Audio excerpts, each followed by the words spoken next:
This was Yeah.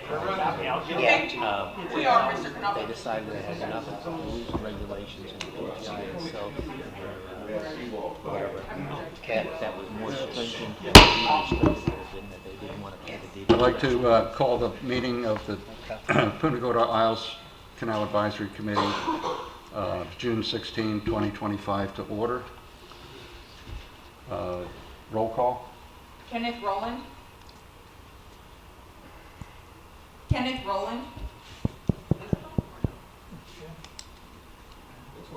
Gene Fuller. Robert Kanabi. Present. Jake Dye. Present. Ronald Ludwig. Here. Harry Walberg. Here. Jeffrey D'Amico. Here. Thank you. Okay. Would you join me in the Pledge of Allegiance?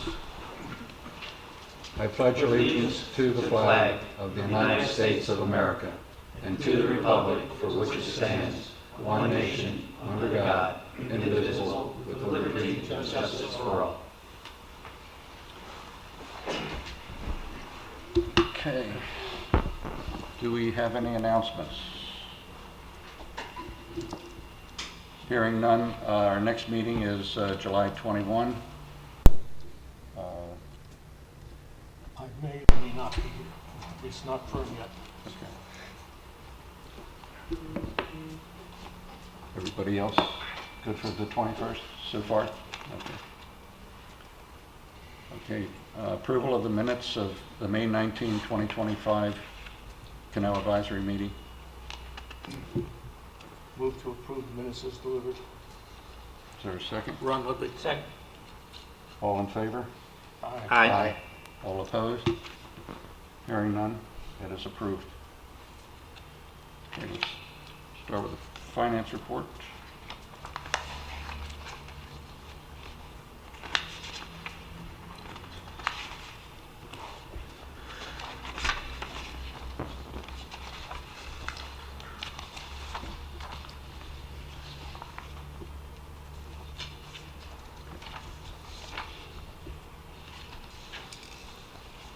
You ready, Mark? We good? Yes, There we go. Mark Storm, Canal Maintenance, Public Works Supervisor. I think I got just the 1 and 2. Let me go back and load up the other one. Agenda packet. That'll be better.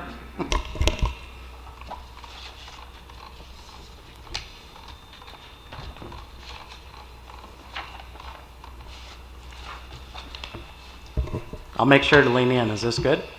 Instead of back? Much better. Okay.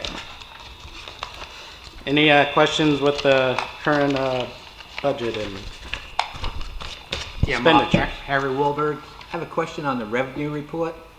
We're showing a revenue value of $5,462,000 for seawall collapse.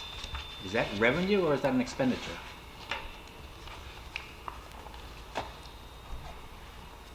It's the third line down on the revenue report. That should be just amended over what was left over when we put up forward for the year. So that's available monies to be spent. So Yes. that's seawall collapse money For being the- forwarded, yep. being carried over. Mhm. Okay. I just thought maybe it got into the wrong report. Thank you. Okay. Okay with the rest? Any other questions on the finance? Move on to budget utilization.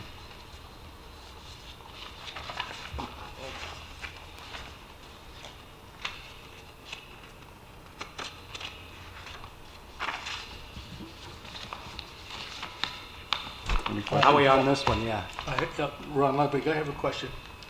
On the utilization report, you've got a column there called amended schedule work as opposed to annual schedule work. I'm assuming that the original one, the original amount under annual was what we, as an organization, we're planning to expend doing routine maintenance. Is that correct? Yes. And Towards the that. amount that's amended is because we did not do or have not started yet. Yep. So, You said it just And right. that's- Thank you. and I can understand why there would be numbers in that column. I don't understand why there are amended schedule amounts in the other, line items. And is that just, you know, They just do carryover, column to the right, and the balance is what we're really looking at for overall. Was that did you hear that? I was leaning back Yeah. again, sorry.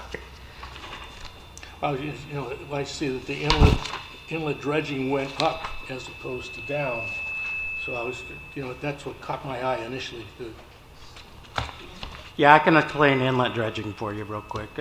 It's what I was using for the monies to help with our shortfall in our vehicle maintenance. So we have only 2 sites to have to dredge this year, get those scheduled. But of the overall money value there, I'm not gonna use that all up. So I'm using it towards our vehicle maintenance, which was the shortfall. We've had a lot of maintenance this year. So you see some use there, me amending budget and moving some over from this. So there's usage in there, but it's not going towards the dredging. So we've allotted money to a different spot. Yeah, what caught my eye is that it's not typical in an operation to amend a budget through the year. Okay, you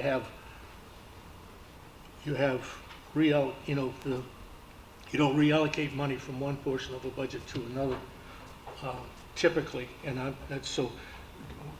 What kind of a process do you have to go through in order to do that? Okay. No, we were late getting at the budget and amend the rollover or the carryover that was there. So we didn't spend any of that 85 last year. So that 85 went into here for this year as a carryover. So we had the 170 to amend and stays there.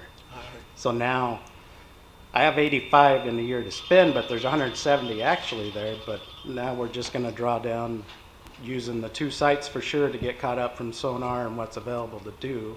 The others are fine, which is actually over at Ponce and 9 and 10, the boat ramp area and 9 and 10 marker. So the others are great so far with the side channel, Pompano, I call them the 3 fingers there, Colony, working your way back, Tarpon Cove or Tarpon Inlet like. Mhm. Okay. So yeah, that's where that's coming from. You'll see the minute is part budget approves through the council and then it gets on. It was late, like it may have showed 85 earlier, but then it bumped up because it got the carryover or rollover approved. Okay, all Okay. right, thank you. Yeah. Silence the phones. Silence the phones. I just saw that tomorrow. I heard somebody's ring up. I saw it. Any other questions? Permits?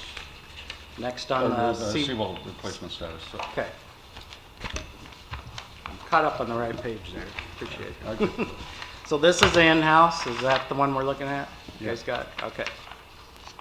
So right now, status-wise, the first one there is getting forms broken down, so it'll be backfill hopefully by the end of the week. Start on that process. So it's in the later stages. Casey Keys found out this morning 5 panels placed, so it's working its way getting wall, which is great. So it's all dug out to the corner. There's probably 40, 50-ish. They'll just take their straight shot and then they turn down there at that end. So that'll be a different section to get once the cap is poured on the other one, and then we'll set wall and bring that other side. So hopefully by end of the week, that one have all the wall set on that. About 100 some feet right there, 130. And then the others should have got their letters, next 3, so we go in order of the highs. So Darren, Coronado, and Gulfview. I haven't got which ones when they'll be moving that barge for the tear out, so they gotta get their setting first of all this. So I give it 2 weeks before they get moved to Darien, but if it's a week, great. But it's probably into next week, so this week and next. Hey, Mark, Harry Wahlberg, just a Okay. general question. What's the average time to do a seawall replacement on an average property that's 80-foot seawall or something like that? Ideally, they're in and out in like 7 weeks. It's 7 weeks, okay. Mhm. Wow, okay. Solid month and a half, a little more. So You can picture that, 6 to the 8 week range. And just one other question. Are we still working on the premise that we're going to have Ian repairs done at the same time general repairs is being done? Mhm. Two different groups, okay. So yes, it stays into 2 groups. Ian's still going. It's got 4 barges on it, crane, the dead man manta ray set crew, the backfill barge, all that's fully going. And then 1 barge and crane set for us on the maintenance. So we're setting at that one, and we got to pull when we need the manta ray set or dead man kind of placement. Right. And any backfill we pull from that other barge from them over, just not the extra equipment right now until they close out some zones. So Good. they're 4 to go in the Hurricane Ian still. Because I look at a quick analysis on Ian damage, we still have over 50 locations after repair Mhm. on the Ian. Yeah, you're just under 10,000. And we're in linear June and feet. July, we're getting closer and closer again to that time of the year, I know. right? This is scary time. I'm with you. So I'm just wondering, my personal thought is, should we get these Ian people repaired as quick as possible before we just keep building and building on the damaged areas? Well, that's why we're staying a 4 to 1. We had to get our regular program going. It's been a couple years, so we got that going because we had these 5 or handful of bad sites. So Yep. wanted to get those that fell in the water or severely damaged, not let them get worse or property, damage worsen. And now it's going to stay the 4 barge until now say they finish up one. I think there's one here pretty close. That one goes, let's say, northeast too. They'll just slide right in and help the other one. And there'll be 2 barges in a zone. So that'll help speed up things. Fingers crossed. They're targeting still December 18th. So 4 barges are going to remain doing hurricane repairs Yep. while the other one is doing, the 5th one is doing. You got it. Good, thank you. That's our plan. Keep them on that to get it knocked out. Thank you. Yep. Any other questions with seawall repair 2 on Hurricane? Nope. Seeing none, move on to the permits. I think it's self-explanatory. Any questions on that? Yeah, on permits, I don't have anything No, you don't new have to anything present. on that. Master permit agreement. Oh, yeah, the capital improvement status report, excuse me. I'm reading the wrong one.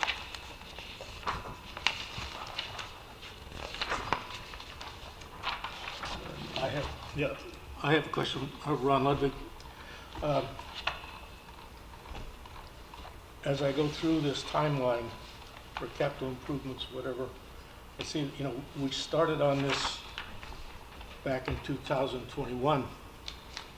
And here in May of 2025, we discover we have a state park problem. I don't understand how it's taken us 4 years before we heard from the state park people. Can anybody enlighten me as to what happened here? It was very frustrating on our side too. We got notice from our consultant or the Hans engineer, and they weren't informed either. We found this through grapevine asking a question to our DEP folks, and then that's when it got, well, someone over there at the state parks denied you. So now we're in that battle on through our governors and the legislatures to get this rectified, I'm a little confused because I've lived here for 20 years and I've never heard of a state park in the city limits of Punta Gorda. Am I? It's part of the Ponce and area, and it comes around the boundary of the state park, and it's right along Colony, goes down what we have. Ponce Park is a state park? State park boundary with the wetlands mitigation area, all that for its reserve kind of area. Is it? All right. Brian Clements, Public Works. So it's dealing with submerged lands. It's lands in the harbor. It's not a state park like you're thinking. It has to do with the submerged lands in the harbor. So we don't understand. There was a bit of a hiccup. So the state parks is kind of like a division within DEP, and there was a letter written in December, I believe it was, to DEP, notifying them that state parks had an issue, but we just recently found out that that letter was written. So other than that 6-month delay there, the rest of it was just part of the permitting process, that timeline that you're referring to. Well, yeah, I know, I understand. But there that. was a 6-month, we should have known 6 months ago, that this was an issue. Brian Harry Wahlberg, do we expect that the state parks will eventually give us permission? We hope. We do not? We hope. We hope. But If- I don't if know per if I chance- have a feel for that. It's my first time Yeah. going through this process. Just a sidebar question, but if they don't approve this, we already paid them $7,000 for that submerged land to be able to use it. Will they gonna reimburse us the $7,000 we gave them? 'Cause that's the same organization. Not sure how all that plays out. You would think so, but Yeah. hopefully we can move it forward and we don't have to worry Hope about so, that too. issue. That's what we're hopeful for. Thank you. Just to add with it, though, it was high on council's prerogative, have this, get it looked into pretty seriously, so they want this project kicked off soon. So that's promising. We'll have more down the road, hopefully. So on your, any more questions with capital improvement? It's the only one for you. And it's the same in master. I took the other two off, but, so this one's still in the planning and finalizing too, so it's just part of the master permitting, so. Any I questions think on that? that's,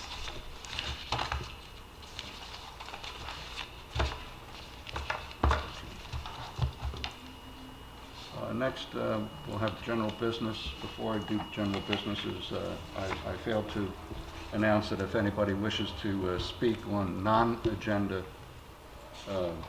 items, they may speak for 3 minutes and state their name for the record.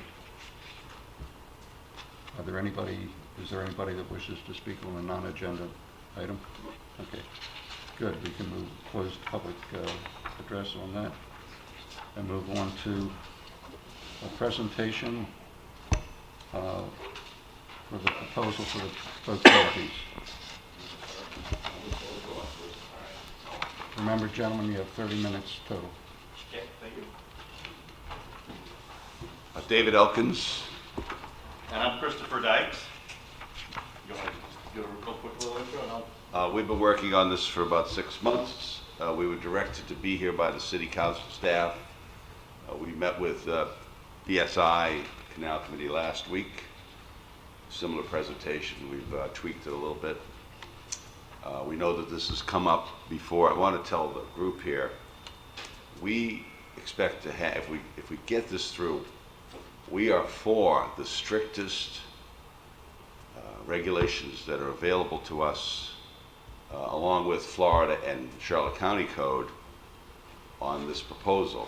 We have well aware of objections. We are addressing this in the presentation, but we have from day one told everyone we will have by far the strictest regulation legally. If we can bind people on maintenance and other factors that have come up, other questions that have come up, we will do everything legally as well to make sure that these things are maintained, they are kept up, they are taken down when there's a named storm, etc. And we have answers to some of the questions that have come up from lots of people.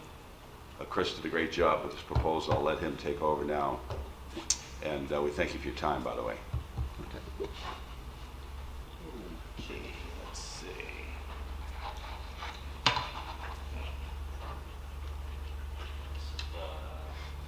Wrong one. Let's see. I got there.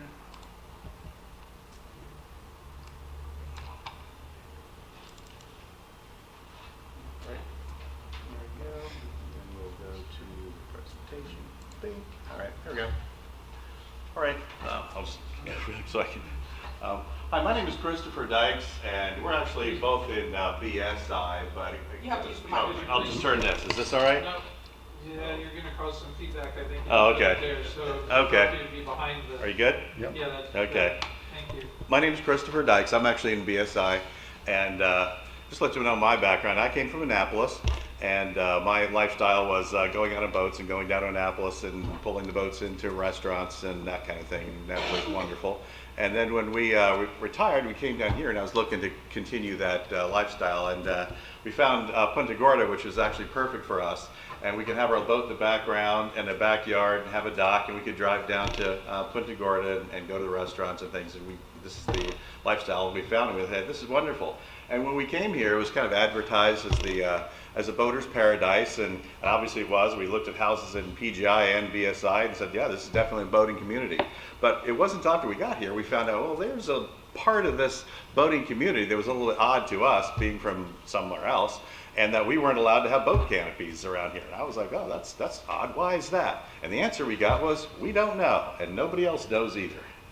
So anyway, oops, this is like, think real fast. So it's a boating community. We've covered that, and but the boats, as we really know, the boats are really expensive. I mean, you know, they're more expensive than their cars, but we face the challenge of maintaining and protecting them from the ravages of the elements.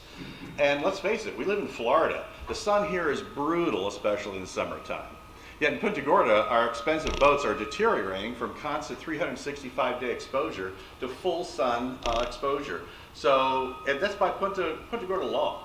We're not allowed to do anything about that. We can put covers on the boat, but that's a different thing I'm gonna address right now. So these are some actual shots of a boat that's in BSI right now, and that boat I'm familiar with. It was perfectly fine when it got brought into BSI, but it's been sitting out and being exposed to the sunshine for about 10 years, and you can see it's actually, the gel coat of this boat is being damaged pretty heavily. In fact, here's some other details of another boat that was damaged from sun damage. This is 10 years of exposure without any canopies. And also working on the boats. It's not just the boats themselves and keeping the boat itself intact. It's also working on the boat. You know, you clean your boat when it's on the lift, and you wash the boat. You do maintenance on the boat. You work on the engine on your boat when it's on your lift. And we're not allowed to have any shade. And that's brutal, especially when we have to do some of this maintenance in the summertime. And we're like, really? You can't have a shade over your boat in the summertime to work on your boat? Really? So, and we have a lot of older neighbors, and for them it's even worse. Because many of our boating neighbors are getting older, because this is kind of a sort of retirement community, let's face it, and we're older, I'm older, and I'm getting older, and I want to make sure that later on, when 10 years from now, I'd still like to be boating. And right now, as the way I see it, you know, when I'm 15 years older, I'm going to have a hard time maintaining my boat in 15 years myself. Another issue that came up, and I discovered this one once we came down here, is, you know, I have a full cover for my boat, and I put the boat on. Of course, you guys know around here the humidity is a lot different than up north. It also rains in the afternoon during the summertime. What I discovered is when I put the regular full cover on my boat, mold was growing in my boat. So there was a multiple number of things that were really affecting kind of the ownership of the boat when we came down here. And then this is like what I was referring to earlier. This is the conversation I've had many, many times when I talk to people about boats, either who do live here or who don't. I'd say, yes, Harold, I know it's a brand new boat, but Punta Gorda doesn't allow us to have a boat canopy. And I don't know why either. And I still have never gotten a really good answer of why that is. And let's all be really honest with ourselves. We all know why we put our expensive vehicles inside of a garage. We know why. And also, if we had, say, an RV and we were going to keep it Punta Gorda, we have provisions in Punta Gorda where you can park your expensive RV and have it protected from the elements. And by the way, these are inside Punta Gorda's legal outlines. So one day I was kind of thinking about why is this like that? So I kind of pictured the original old Punta Gorda Council at one point getting together, and like I said, I'm confused, but yeah, I could see them saying, you know, making a ban on covers for boats. Yeah, that's a terrible idea. That's a horrible idea. Let's do it. So to me, it was just one of these goofy things. So to underline where we're trying to go with this, these are some of my neighbors. It's not just us, it's not just Dave. We could go around and literally get hundreds of these, of people saying, here's me next to my boat, and I'd like to have a canopy on my boat. and there's more, and there's more, and we could do literally hundreds of these. And now I'll go on to another thing I started talking about was real estate. When we came down here, like I said, I didn't know this when I bought my house, but some people do find out. Their real estate agent was good enough to tell them about this. But here's a real estate agent, Chuck Eichner. He's a waterfront specialty realtor, over 20 years experience in Charlotte Harbor area, licensed commercial boat captain. He is a boat owner and lives right here in Punta Gorda. And he basically said to me, boat canopies are definitely highly valued by my customers searching for waterfront homes. For some, the boat canopy ban inside Punta Gorda can be a problem. I really don't know why we have a ban on boat canopies. So here's a guy in the real estate business saying it's not helping me sell houses in Punta Gorda. Another real estate agent here who's been here for a long time selling many houses. And I asked him, what do you think about the boat canopies? This is our neighbors want the ability to protect their boat from constant sun exposure, enjoy being ability to work on, clean, load the boat while under the shade of the canopy. A majority of Punta Gorda waterfront properties are owned by older residents, and it's hard for them to remove and put the covers back on every single time they use the boat. And I've had this conversation at least 25 or 30 times before. Imagine how many conversations have taken place on the same subject when you realize that our realtor region has over 1,400 agents. I thought, yep, I can see that. This is a map of Punta Gorda right now, and you guys are probably more familiar with this than I am. But you can also see that almost the center of Punta Gorda, there's like an out parcel where we don't have the jurisdiction. And they have boat canopies, and it doesn't seem to be a problem for them. And I think it's interesting because, and I want to bring this up, the tendency, we've been looking at other places around who has canopies, and the trend is not to eliminate canopies. The trend around Florida is to now start relaxing it and allow them. That's the trend that's going on right now. So if we're taking a look at who can have boat canopies around us, Sarasota, they're allowed. Placida, right next to Inglewood, they're allowed. Cape Coral, they're allowed. Sanibel, Captiva, they're allowed. Naples, they're allowed. Marco Island, they just recently changed that to allow that. This is what I was talking about, the trend being towards allowing them. And also the Florida Keys, recent change to allow. Again, the trend. We're allowing them more than we are taking away. Now, if we take a look at some of the arguments are like, oh, it's going to look cheap. It's going to look this way. It's going to look, if Sarasota and other places around that have much higher real estate values than we are allowing them. And I'm going to show you some of these as examples. And this argument that, oh, it's going to look cheap, it's going to be it's going to be chintzy looking. These are examples of where it's allowed in communities where every single house in here is over $1 million. So here's Sarasota. And by the way, I did include the address of the house. So if anybody wants to go on Google Earth and double check to make sure that I'm telling you the truth, that's exactly the house, that's how much it costs, and that's where it is, that's how you can look it up and double check. So here's a $2.8 million house. They've got canopies. The one right next door to them is canopies. Placida, there's a canopy there. That house is $1.3 million. Cape Coral, there's two houses right there. The one on the right is $3.9 million. Captiva, $3.7 million. Sanibel, $3.7 million. There's two of them right next to each other. Naples, that's a $3.4 million house. Canopies over it. And if you take a look at the out parcel right here around Punta Gorda, there's dozens of them. And there's a little, I've literally gone through, these are pictures taken right from Google Earth looking down. If you take a look at that little bottom square where where that highlighted next slide is, that's a highlight right in there, and you can see there's a half a dozen of them right there. And that's on the Alligator Creek as we go out. So there's lots and lots of canopies around here already. And I just drive by my boat almost every day going, why can't we have that? And it's kind of frustrating. So we have sensibilities. Look, we know that there's some people that are against this. They don't want it to wreck my view. They don't want it to look. They don't want it to look cheap. And we're sensitive to that. We want to say, hey, look, we don't want to have something with side panels and boat houses and all these kind of things. We're good with just having one single design, a very narrow boat canopy that you could be allowed to basically just shade the boats, shade us, shade the boats, and make life a little better for ourselves and for the people who are a little bit older. And aesthetics, here's going out Alligator Creek right now. These are some of the boat canopies we were just talking about. So this is my neighborhood, this is BSI. So I made some examples of what it would look like if we went from one to the other. So here's my current view out of my back of my house. And so there's a view. Now I added the canopy, so if I go back, there's the canopy, and this is the far back one. So if I add the canopy, it's there. Or if I bring it to the near one, the very closest one to my house, there's the canopy being added. Did it ruin my view? In my opinion, I'm still good with that. Here's another one. There's another current view. And if I add some 2 canopies around, there's the new view. I think it's fine. Looking across, there's the canopy on that. I'm fine with that. But here's some of the ironic things about it. This is legal, okay? In the current rules that we have, according to the Punta Gorda ordinance, this is perfectly fine. Now, does this block views? Yes. Is it kind of trashy looking in my opinion? Yes, but this is perfectly fine. Now, but we can't protect our boat. So here we are with an example of a boat right here in BSI. But look, there's a canopy. Is that so bad, but this is good? So this is a comparison of like, this is allowed, this is not. And then we're just saying, does that really make a lot of sense? With the advantages that boat canopies bring us, between the mold and the heat and the damage to the boats and the damage to us as we're trying to work on the boats, I would say that this is not a big price to pay.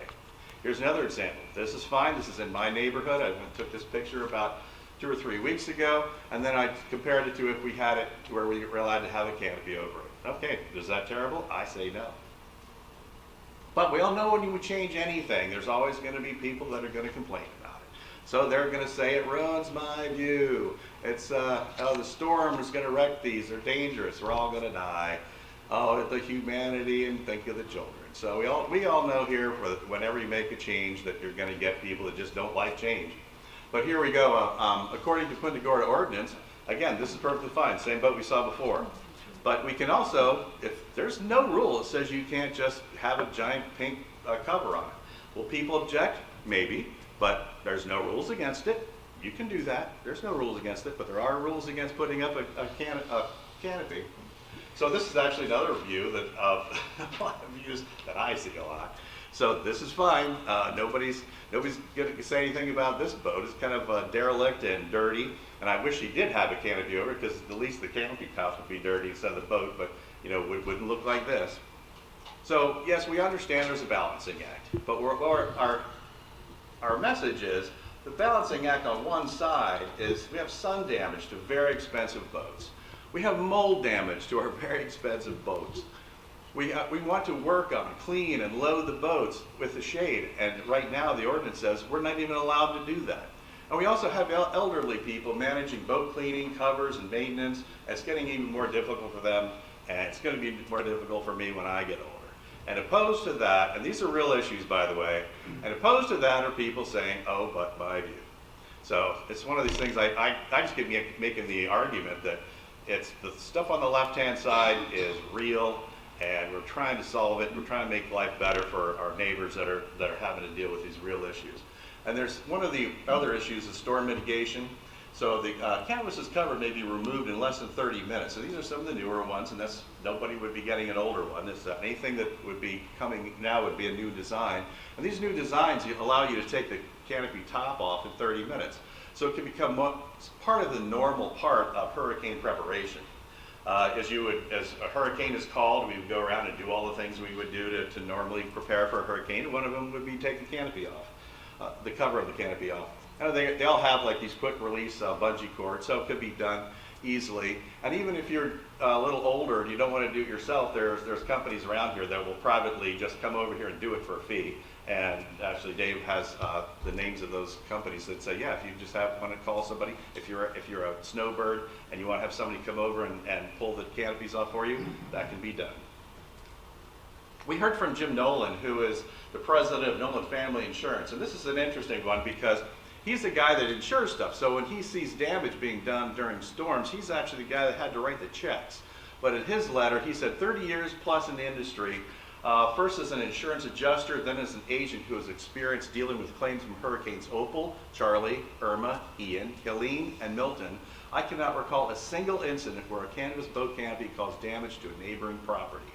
And then he follows up with the ending, says, my professional opinion, there's no more risk during a storm than pool cages, trees, roofing tiles, shingles, rain gutters, all of which become loose and become projectiles during a storm. So the message here is, yes, there's going to be some issues with canopies if it's a storm, but there's no more of an issue than all the stuff that we already have. In fact, one of the issues, I know we've seen the docks around here, docks have been destroyed.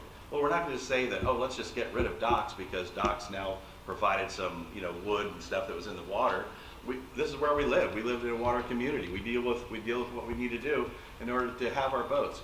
As part of the storm mitigation here, in other words, the professional risk managers don't see canopies as an added storm risk. So our conclusion is, canopies are not a real aesthetic issue and not a greater storm risk. Yet boat canopies provide a much needed protection for both the boats and the people. And that's a very important part of our point.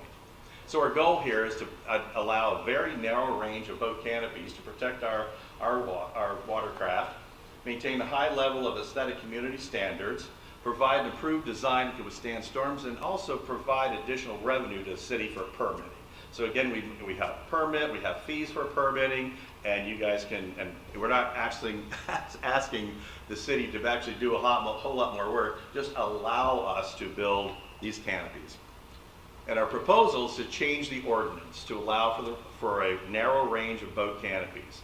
So we take our proposal, we're going to take the template of the Charlotte County, Florida requirements and the guidelines, plus make it more restrictive and saying there's a single style curved top that will be allowed, overhead canopies only with no side panels, no end panels, removable serviceable canopies, no rusty frame materials, these are all made of aluminum now, and neutral colors, so we won't see bright pink and purple and polka dot. It'll be very neutral colors.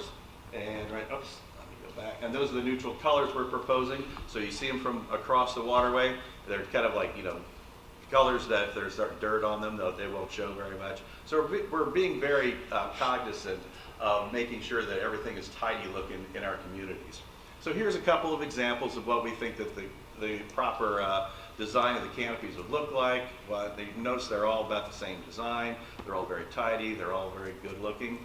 And then we also propose that we can put together maximum widths, heights, lengths, and provisions that we can say you can't have it so big. So it'll be basically limited to a medium-sized canopy for medium-sized boats and smaller. Okay, that's it, guys. And I want to say thank you to the children. Now, please our final thing is please help us take care of our family boats. We like them. And so the final thing for us is we're only, from you guys, okay, I know you guys are an advisory committee. Our only request from you guys is, since this is a Punta Gorda full council issue, and this board acts as advisory, we're not even requesting that you guys recommend this on changing the ordinance. Our only request from you guys is to request that the determination of this board is no objection. That's all we're asking from you guys. So we'll kind of fight our battles elsewhere, but if we can just ask you guys to have no objection to this, then that would be appreciated by us. And one little thing about this, what we're going to see, probably talk about a little bit later, is examples of what's not in Punta Gorda. But these are examples of what we're going to talk about. But I'd like to bring up that, to clarify our proposals, none of what you're going to see in any of these pictures would be allowed. The hard tops would not be allowed. The roofs would not be allowed. The side panels would not be allowed. So there's no permanent roof structures that we're proposing, and no canopy side panels, and no end panels to be provided. So if you see a picture that looks like this, and this is what's going to look like, that's not true, because none of these things in the picture would be allowed in our new rules. Okay, then that's it. Thank you, guys. Thank you. I got a question for you. Okay. Are you representing a single canopy manufacturer? No, we are not. We have no tie whatsoever, none to any canopy manufacturer. We are just citizens within BSI, and we just want canopies on our boats, and we have no financial ties whatsoever to anybody. In your investigation, how many different canopy manufacturers are around this area? There's at least 3 that are local that we've talked to, and so we actually purposefully said to the manufacturers, we will not support any proposal that does lockout specification. We want there to be several different manufacturers that would be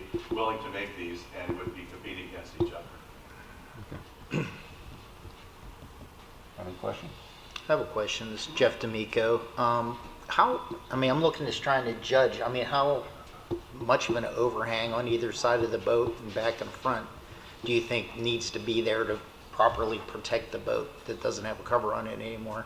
Well, that's actually a good question, and in the presentation, it just says like max, and Yeah. it just says TBD, and we're willing to work with people to come up with something that people would be happy with. But basically, I want to be able to, cover a medium-sized boat, a 26, 27, 28-foot boat. Right. We're not looking to cover 35-foot, 40-foot boats. We're not trying to do that. We're just trying to cover what's a majority of boats, which we all know are just probably between 22 and 27, 28 feet, kind of those. Well, kind what of could stop somebody with a 30-foot boat of putting a 40-foot cover on the back That of would their be in house? the regulation. Yeah, we're perfectly fine with saying, the length that's maximum is this. And Okay. We're fine with that. Okay, so looking at this though, do you think it's a 4 foot on either side, 5 feet? It's kind of hard to judge. And, To properly protect that's the something thing. that we would definitely, I'm sorry, the designs right now, we took a look at the designs and they do build them bigger than we would recommend. Yeah. But again, that's about a 2-foot overhang, I'm guessing, 18 inch and 2-foot overhang. Of course, only going out on one side. But again, it's one of those things where we are perfectly willing to talk to the powers that be and write something in there that's acceptable to all people. We just want something over our boats. We're not trying to sell something, or we Yeah. just want something under. I've got a 23-foot, and I'd like to have it protected. Right. I'm just trying to judge. I got a 24-foot boat. I don't know, Right. without the cover on it, rain coming sideways, Right. how big has it got to It's be not to gonna be perfect it? perfect. Yeah, I'm 35. Yeah. Probably won't be able to cover the whole boat. yeah, I have a full mooring cover that I have to put on and off every time I use the boat right. to protect the boat. My boat happens to be painted. I don't know if that's worse or better than gel coat. Yeah, I can't work on the boat, obviously, with the cover on, because there's a sauna in there. Some of the covers that are permitted right now, they will cover the whole boat. Some can be automatic, but you can't work in there. There's no way you Right. survive. Right. So that doesn't do me any good. You have a boat, so I'd like you to also, does everybody have a boat here? Okay, because one of the things that I think is real, and maybe I didn't communicate this, you think, oh, why don't you just put a cover on the boat? Well, the thing is, you can't work on the boat when there's a cover. You can't load the boat up with a cover. You can't, there's like so many things that the cover itself doesn't do, and it's more work to put the cover on and off the boat. The canopy solves a lot of our problems. It keeps the mold out. You can work on the boat, you can clean the boat, you can maintenance on the boat. There's a lot of things you can do, and the canopies really do answer a lot of our problems. But for some, it's like one of those mystery reasons why at some point in time in the past they said you can't have canopies, and everybody's kind of went along with this for years and years. And we're finally saying, wait a minute, let's raise our hands.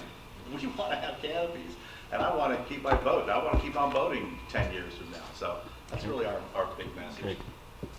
Yeah. Jake died.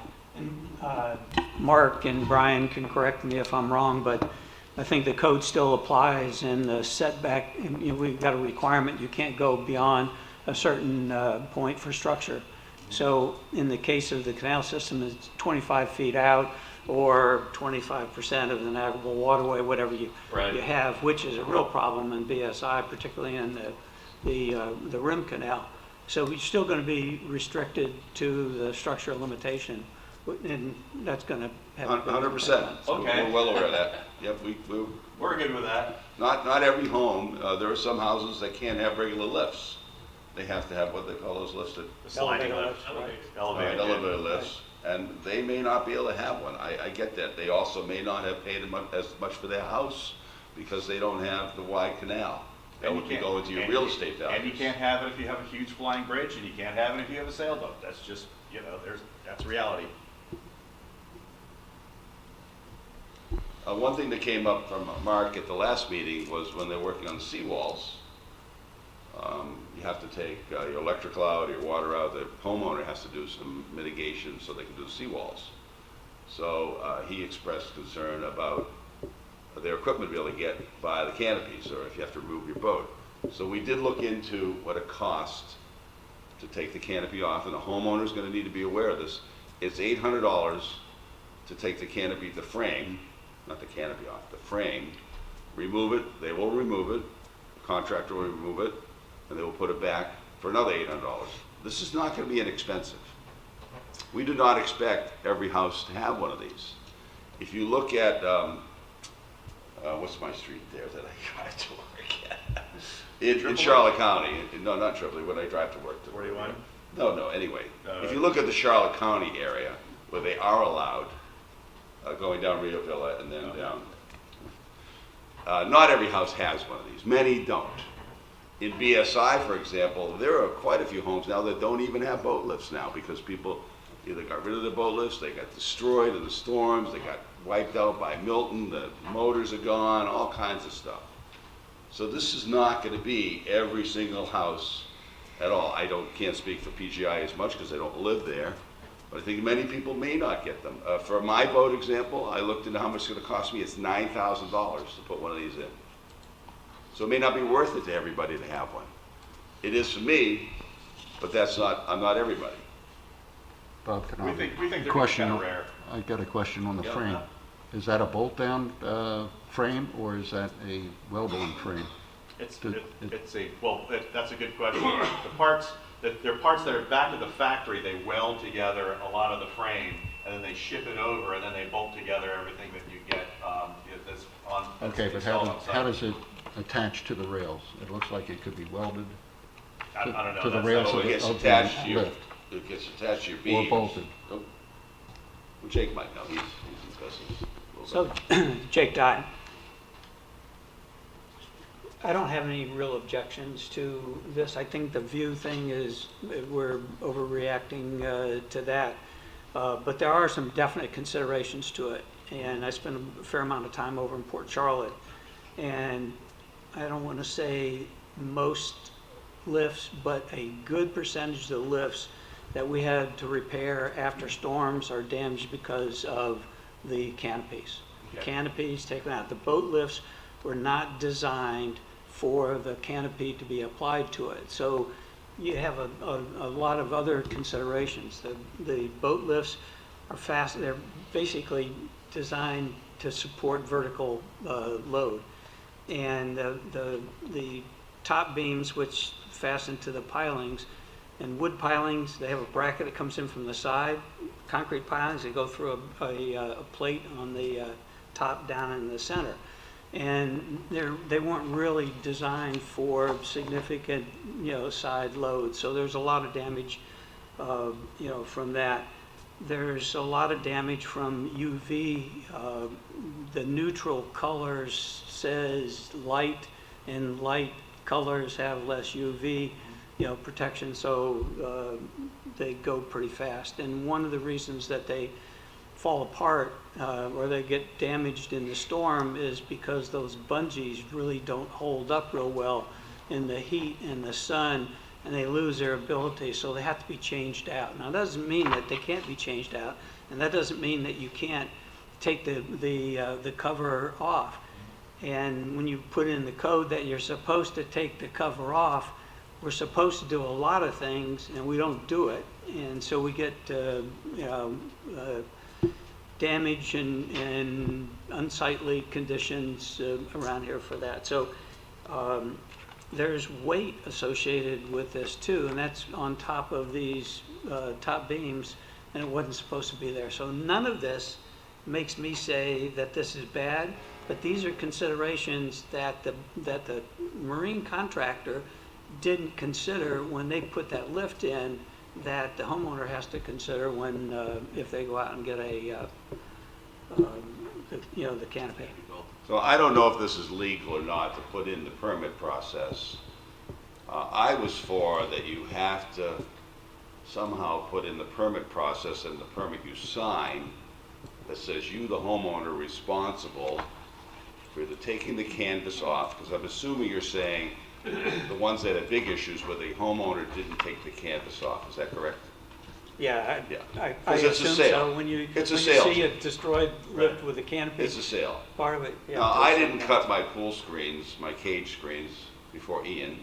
I did take the two doors off either end because I read on YouTube or somewhere that if you take the doors off, the wind can go through there. Well, that didn't work. And I wish it had, because I spent a lot of money. My deductible was $12,000 as it was. I had other damage. So I'm about out 20 grand on Ian. Luckily not on Helene and Milton. Certainly if you don't take the bungee cords off, you don't roll up the canvas, it's either gonna rip the canvas apart or it's gonna do some damage. So we know that. I would love to have it in the permit to cover that, and the homeowner agrees to indemnify any damage or whatever it might be. I don't know if that's legal. I'd have to ask the city attorney if we ever get this far, if that can be put in there. There also was something that came up about the appearance and the wearing out. Now, right now, code enforcement is not allowed to go into the backyards of houses unless they have permission from the homeowner. We feel that that should be in the permit as well, that you waive that right to have code enforcement go back there. Now, in BSI right now, there are over 100 illegal patios in backyards because people put them in. They got a permit for the city, but they didn't check with us, and it goes against our deed restriction. But they're there, and there's nothing we can do about it at this point because we're going to go to all our residents and make them take up these patios. So there's a lot of things that can be done. Let's face it, not everyone takes care of all this stuff. There's a beautiful home across the street from me, big house, got, I think a 5-car garage total. Their boat lift is so beat up, the covers are off the motors, they don't have a boat anymore, so they don't care about the boat lift. So we know that there's going to be gray areas, we know there's going to be some enforcement involved. The permits in some of the cities right now are $600 for the permit. I personally, Chris get mad at me, I want it to be $1,000 for the permit. So that would generate revenue for the city, it would generate revenue to, if you needed another code enforcement person down the road, to pay for that person's time, et cetera, et cetera. I just want shade. And that's the only reason we're here, is to do shade for our boats, to preserve the boats and us. Any other questions? Thank you very much, gentlemen. Thank you.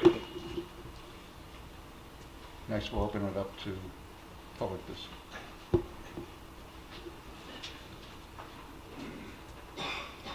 You're on the 3-minute track.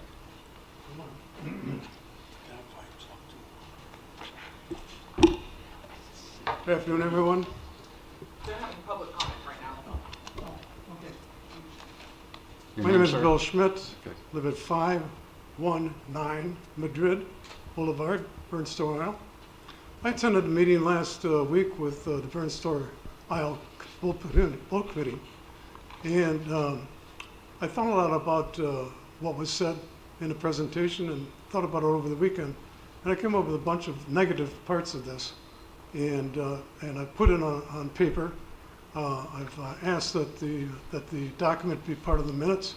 All of your committee members do have a copy of which I left with you. So I just want to paraphrase some of the stuff that I find it's rather important.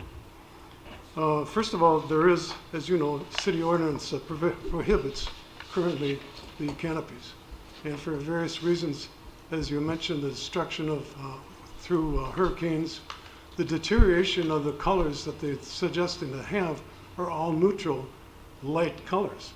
Well, that after a time, with all of the wind and the dirt and stuff and construction all over the place, those things aren't going to be neutral within a couple of years. They're all going to look terrible. So I moved here because of the consistency of the properties that we belong to. Some of these people would have the canopies, some of them wouldn't. That would be a problem. Adding the canopy does impact the color along the water, and that suddenly some people would start putting dark color canopies on there. Other people would have light canopies. It would not be no longer consistent. So in our particular case, and also with the city, I think that the city should have a full input from the people, whether or not they'd want to have this, because of the confusion and the mixture of the projects.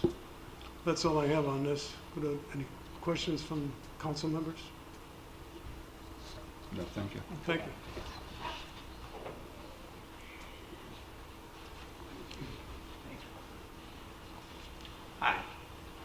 My name is Bruce Peback. How are you? I live in Burnstone Isles. I can mirror some of the things that Bill had said. I'm opposed to changing the Chapter 6, Article 2. That has been going on, that whole chapter had been gone over about 3.5 years ago and changed through Gary Disher and the committee. I think, I'm not sure who was on that total committee there. I moved here for the same reasons. My personal opinion is we have some of the most beautiful, clean waterways in the state of Florida. I want to keep them that way. I don't want anything to interfere with those looks, and that's why I came here. I figure if you wanted something like that, that's fine. There's other communities to go to. Keep our community beautiful. Keep the waterways beautiful. And I'm here for that reason. Obviously, the code compliance does not have the right to go in the back, and I understand that. I've asked them before if they wanted to ride with the police department, and they said no. So they're at this point in talking with Mr. Storm, who would inspect all these problems or errors, or after a storm, who would do that? We have nobody. There is nobody here that will do that. And I can drive down my Canal Way and look and see we have docks that are caved in. We have kayaks that are, there's nobody to look and maintain the looks of this community. We need help. We need help in that direction. As you know, that the Burnstone Isles Association Canal Committee, their recommendation was to not recommendation. There was no recommendation. That's how they left it, and that's how we would like to see it left, in those terms. Give it to the people. Let the people decide on what they want. Now, this is for a few people that could affect them, and I relish that. This is what they want. But we have 90% of the people that have to live with 10% of the needs. That's all I have to say. Thank you very much for your time. Is there anybody else wishing to comment on this subject? Good afternoon, board members. I see at least one familiar face. My name is Rachel Berry. I'm the zoning official, so I am over both zoning and code enforcement. And we've met with these gentlemen before and agree with a lot of the points that they have brought to you. You know, people invest a lot of money in their vessels, and you know they should have a way. Oh. We're done. Should have a way to protect them from the elements. Our concern from a staff point is, a couple of things that the last gentleman mentioned, permitting, enforcement, and inspections. We don't have staff to do that at the moment. If the regulations were changed and there was a caveat in there that the homeowner or whoever's applying for the boat lift canopy basically waive the rights, and code enforcement can enter the property for inspections. That might be one avenue. But other than that, we are complaint driven, and so unless one of the neighbors calls and files a complaint, then we don't go out and inspect. And the state has changed the regulations that you have to put your name and address if you are filing a code enforcement complaint. So that deters a lot of people from filing those complaints. But that's our concern from a staff point of view, is just permitting, inspection, and enforcement. Thank you for the insight. Anybody else wishing to speak on this subject? Mark? Did you want to say something? No, go ahead. I was going to ask a question. No. All right, Mark Storm, Canal Maintenance, Public Works. Just to bring up real quick what the gentleman there said about the cost and driven with the seawalls. What's unique with us is we own them as a city. So Canal Maintenance takes care of, we own the seawalls, city of Punta Gorda. So that's why the cost can be affected here, because you're going to look at a tie line, crane and barge could get taller, may need more extension on it. The swing is limited. We get boat lifts. We have the boats removed because that's a liability there. So I get taking the canopy off would be great, but probably need to be some legal writing in there too with the, you know, the structure of it, that got damaged. That's what I meant, Yeah. to take the structure off. Yeah, but if you can remove the structure, that was a great comment there. But there's gonna have to be a lot of limits in it and restrictions. I mean, it's a writing, but ultimately it's up to you to move forward with it as a yay or nay, basically, or a vote of the people, which is a good suggestion. I agree the canals are really pristine. The maintenance would probably lie back on us. So we have to clean the canals, we gotta pick up debris. I mean, you guys got the backyards to collect and put to the front, but canal system's all on us, so as a public works. And we do see quite a bit of debris. We've taken out, you know, those boat lifts and piles and some concrete, not much, but that's usually done when the crane's nearby, but we don't grab it. But mainly stays as rumble unless it's out the canal itself. We'll pull the barge over and get it out. The other thing is, not all them cities that you noted there are, you know, they're county, and they are cities that are available to move to, but it's just unique how Punta Gorda is. Your other ones are unincorporated, they're open, so I see a lot of them without the canopies on. When I drove down just right over here, the real close one you mentioned, right out 41, and even across going to Charlotte across over by Sunseeker. And those are a little more pricier, and then I get the unincorporated here. But money does drive who takes care of it and how it goes, but I just seen a lot without the canopy covers on them, and it is gonna be maybe a kite, but I don't know. And straps, it would be great to have different bungee kind of thing. I've seen what Jake mentioned, just using them outside for a period of time, not even a month, and they weather and want to just break right off, get brittle. So some things to consider. That's it. Thanks. Thank you.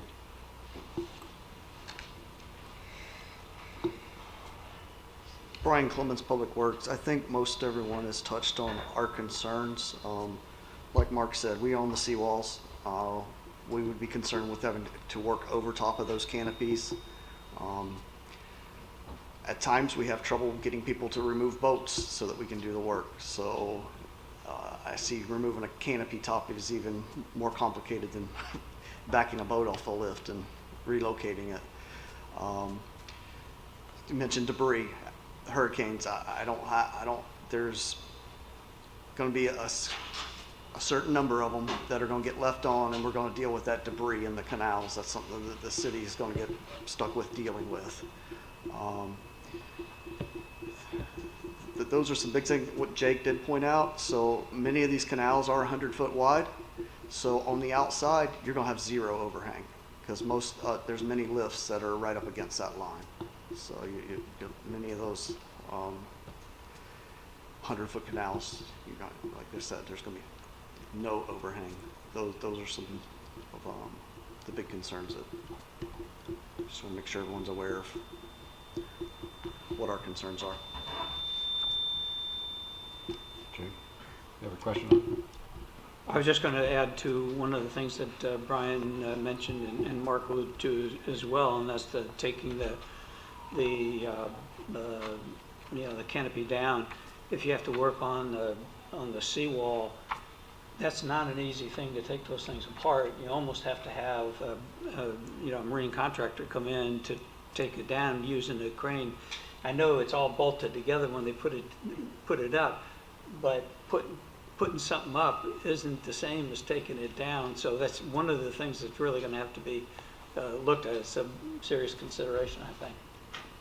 Yeah, Canall, I think there's also a concern, which is one of the reasons we're here, is end of canal, getting a lift and a neighboring lift on the end of the canal. And how do you structure that and still get a canopy in there? That's what I was actually just about to ask. I mean, I'm at the end of a canal. If I have one, 2 or 3 other people around me have it, I'm not going to see the water. I'm probably not even going to be able to cast a fish line over it. Yeah, I think the reality there is that's going to be one of those properties that this isn't going to be practical. I mean, you might be able to get a boat lift in with a special permit, there's no way you're gonna get a canopy on that, because there's no way you're gonna be able to get a canopy to fit inside the structural limitation lines, or even the vessel limitation lines and that. So I don't see that as being a big issue, because that's, I mean, you can't even go there. It's just almost Doesn't mean they impossible don't to want do. it. Right. Won't try to get it. Yeah, no, that's, I mean, That's the other problem. yeah. But it brings up an interesting dilemma too, because we, to get a special permit is different than a regular building permit. Most docks and boat lifts go in with a building permit. The special permits are for those exceptions where you can't stay within code. And you can't, I wouldn't think that you could automatically apply the special permit to the, to this canopy. You must have to have another special permit just for the canopy itself. I'm kind of making this up as I go, but I know the marine contractors aren't going to add a canopy to, you know, to the permit application. I know one that won't. So, Yep. so, but And after the fact, how would they get that? What would be the mechanism? It would be the building department, and they would have to have their rules and give a variance on that, as opposed to us giving a, yeah, I mean, this is I think we're talking about a code change to allow this. So there's a lot of things that, you know, that go into it, and I don't see the city modifying the current building codes to allow for more, you know, intrusion out there. But you know, when you look at, if you line everything up and say, okay, you do everything right, then you look at the canopy and say, it's not that bad. Well, there are a lot of hoops you have to jump through to make it just right, I think. I would think so. And the revision of the chapter, making it open and available. I have a question. I have a question for Brian. Chapter 6, according to my book here, was modified back in 2020. When was the prohibition put into Chapter 6? I don't think it was modified in 2020, because if it wasn't there before 2020, we'd probably have boat lift covers. So it must have been in there from the original writing of Chapter 6. Do we know when that prohibition was added or put in it? Brian Clemens, Public Works. I know it wasn't modified with the 2020. I don't know if Rachel has any knowledge of it. It's been in there a long time. Been there forever, I think. Good afternoon, Rachel Berry for the record. So no, it was not added in 2020. The last ordinance that is listed there, I believe, has a date in 2012. And when I looked at that ordinance, that wasn't one of the changes either. So it's been in there since before 2012, as far as I could find. Okay. Are there any records of when Chapter 12 was created? Not 12, 6. When 6 was created, are there any records of the discussions that took place that led to the prohibition? Not that I could find. I did a lot of searching. Oh, you did? I'm glad to hear that. But, so there's no way that this committee can look at and understand the rationale behind the prohibition? At this time, no. We can continue to do some research and see, you know, exactly, try to find the exact date of when that was added into the code, and then we might be able to find some minutes from the meeting from there. So far, I haven't found anything. Okay.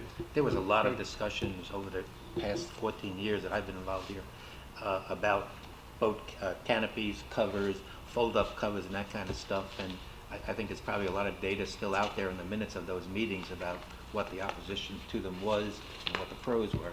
I don't know how you'd go back and find all that information. And was that at the Canal Advisory meetings? Yes, Yes. and city council. It might also be from when Punta Gorda Isles and Bernstore Isles was first formulated and flipped from the HOA rules to an ordinance, picking it up as an ordinance in the Oh, city. the special residential overlay was created? Yes. Gotcha. I would definitely look at that. Yes, I wrote it right. Yeah, I'd like to ask, if at all possible, to, if you find something, let us know, because I mean, if we're being asked to make a recommendation or a there's no decision without understanding why it was there in the first place. Something as restrictive as this must have had a lot of discussion. You know, and for us to make a recommendation one way or the other, we ought to have an understanding of what that was. Jake Dye. So what requires us to make a recommendation or give an approval? Is there something that says that we're required to do that at this meeting? No. We don't have to, we can respond any which way we want to, Jake, or not respond at all. The city council just asked that the topic come before you all before it comes back to council for any Right. kind of decision. Just the presentation of the topic, they didn't ask us for, If I'm not mistaken, they did want your feedback. Okay. Whether that's an official recommendation or just a copy of the minutes. I don't know exactly what they're looking for. When you say they, who would? Council. City council, yes, sir.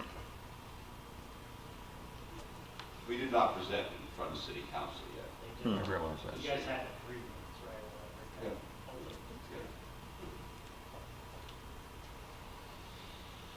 Okay. Thank you. Procedurally, is anybody else that wishes to speak on this subject? Is there anybody else that would like to speak on this subject that hasn't already?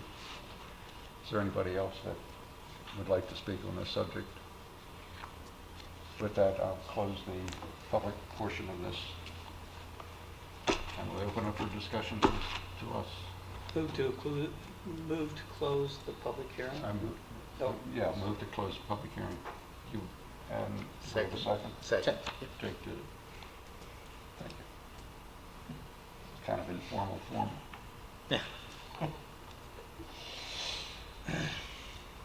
I think city council is asking us to make a decision or a recommendation or a non-recommendation, whatever we feel, with something, as Ron pointed out, is we don't have all the information. Why? I'm not hearing what you're saying.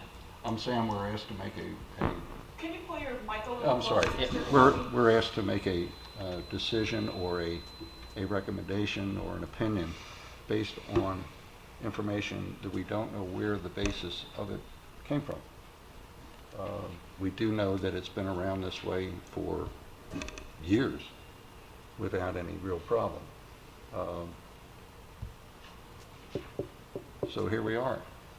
I don't know exactly what to do. It's a situation that some may be approved, some may not approve, and that's why we have discussions. Yeah, So I'm opening it up I to- wonder if, is city council asking us to make a recommendation to move it forward to them? So they can start to do all their activities and research and that kind of stuff, because I think we're looking at a very complex resolution, change of ordinance here. This is not a simple matter. This, as discussed, is going to be the size of the canopy, it's going to be the overhang, do we need special exemptions to get into the navigational portion, what's the height going to be, what's the material going to be, are we going to limit the boats from 17 foot to 25 foot? Well, the people that own 28-foot boats are going to have a problem with that. Okay. And that resolution is going to have to outline every one of those exceptions or special permits required or everything else. And then we're going to look at the maintenance of it, the hazards that could be involved with after a hurricane or a storm, that kind of stuff. Again, code compliance will only work on a complaint today. They will not go because somebody said there's something laying in the water and they don't know where it came from. So I think there's a lot of activity and research that's gonna have to go into this ordinance.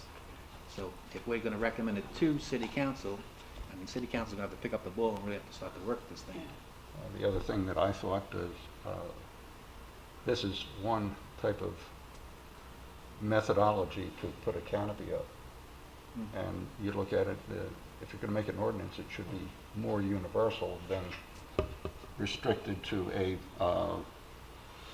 this type of construction. I don't know. That could be an avenue that would have to be discussed and decided on whether there are limitations from an engineering standpoint, from a design standpoint, and from an aesthetic standpoint. Jake? Yeah, Jake, so Rachel can tell me if I'm wrong or so, but I sort of think what we're being asked to do is say, should we continue the discussion on this, or no, it's not worth continuing the discussion on the subject to city council. Clearly, we're not going to make the decision on this here. We don't have anywhere near enough information, and I haven't heard enough information presented from either side to really be able to do that. But is it worth continuing the discussion of this? Meaning, should city council look at this or not? Should they get our thoughts to move forward or not to move forward? Right. I guess maybe that's what they're after, but I'm not sure.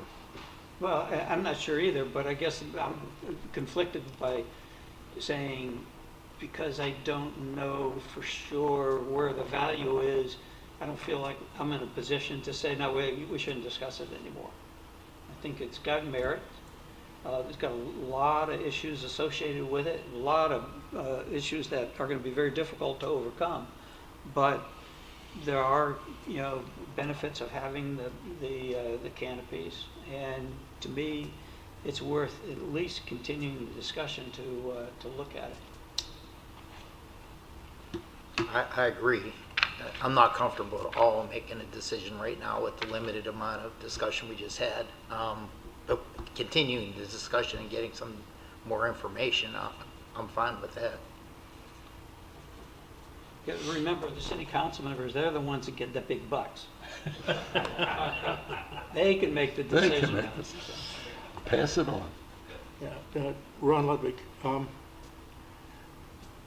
I agree that there's merit with this, and I believe that it would make sense to have city council instruct staff to gather the information necessary to understand the rationale behind the current regulation.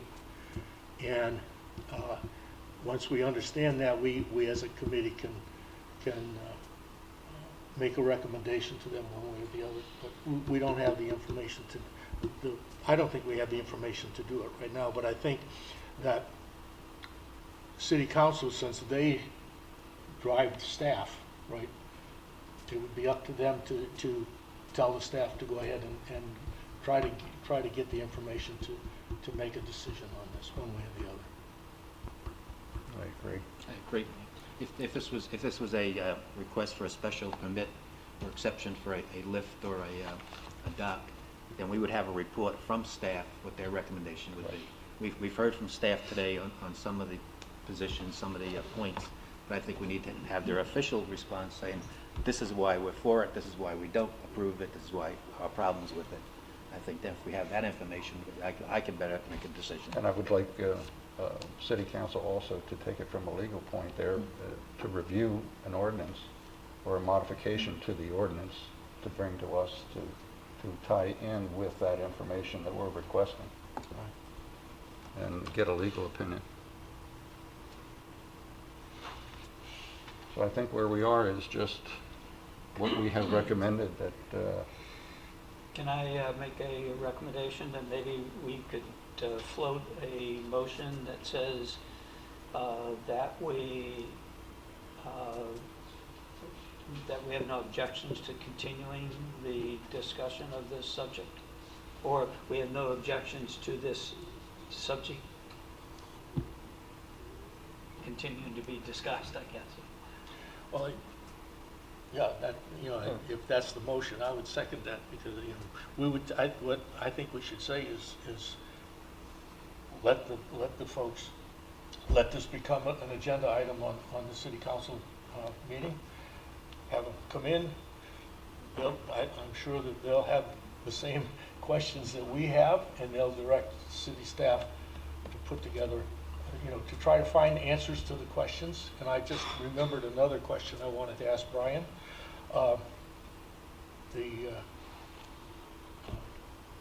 But that we recommend that the city direct staff to further investigate modifying the regulation.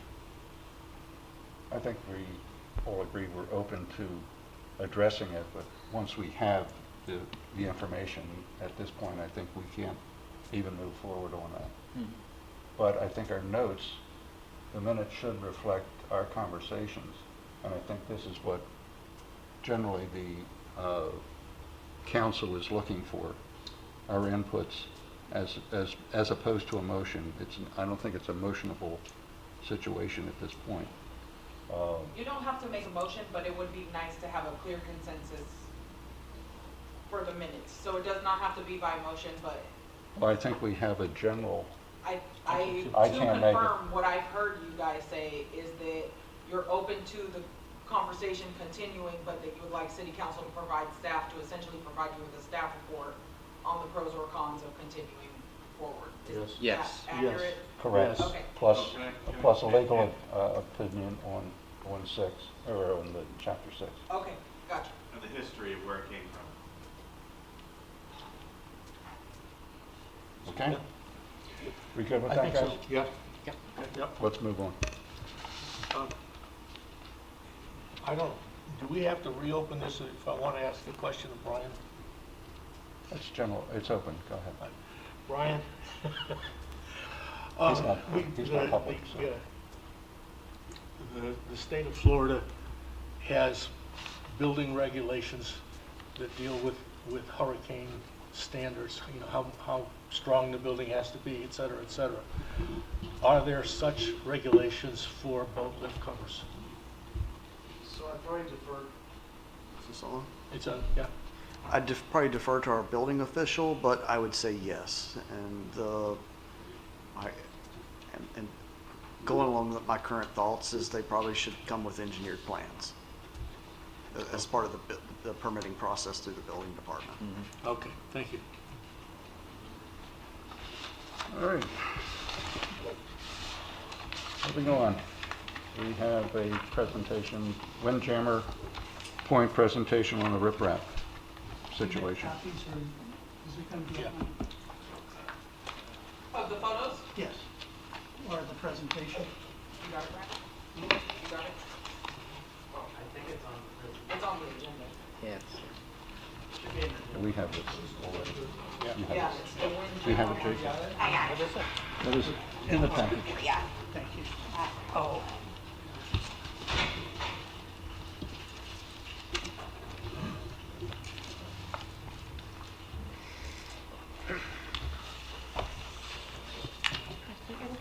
Yes. Thank you. All 21 slides are there for you. Now, how do I advance it? I presume, or do you? It just goes down. Okay. It'll be on, Jake. Jake, it'll be on screen too. Have you seen it before? There you go. Okay. It'll be on screen. That's it. Yes. Okay. Good afternoon. My name is Glenn Curtis. I'm the treasurer of the Windjammer Point Condominiums Board of Directors. Mr. Bill Gibson is also another member of our Board of Directors. He's our vice president. I want to thank the committee for allowing us to make a presentation today. These are the items I want to talk about. We've had a couple seawall replacements, and we've had riprap installed. I want to talk about the impact to our docks, other docks within the community, and have a few recommendations or requests of the committee.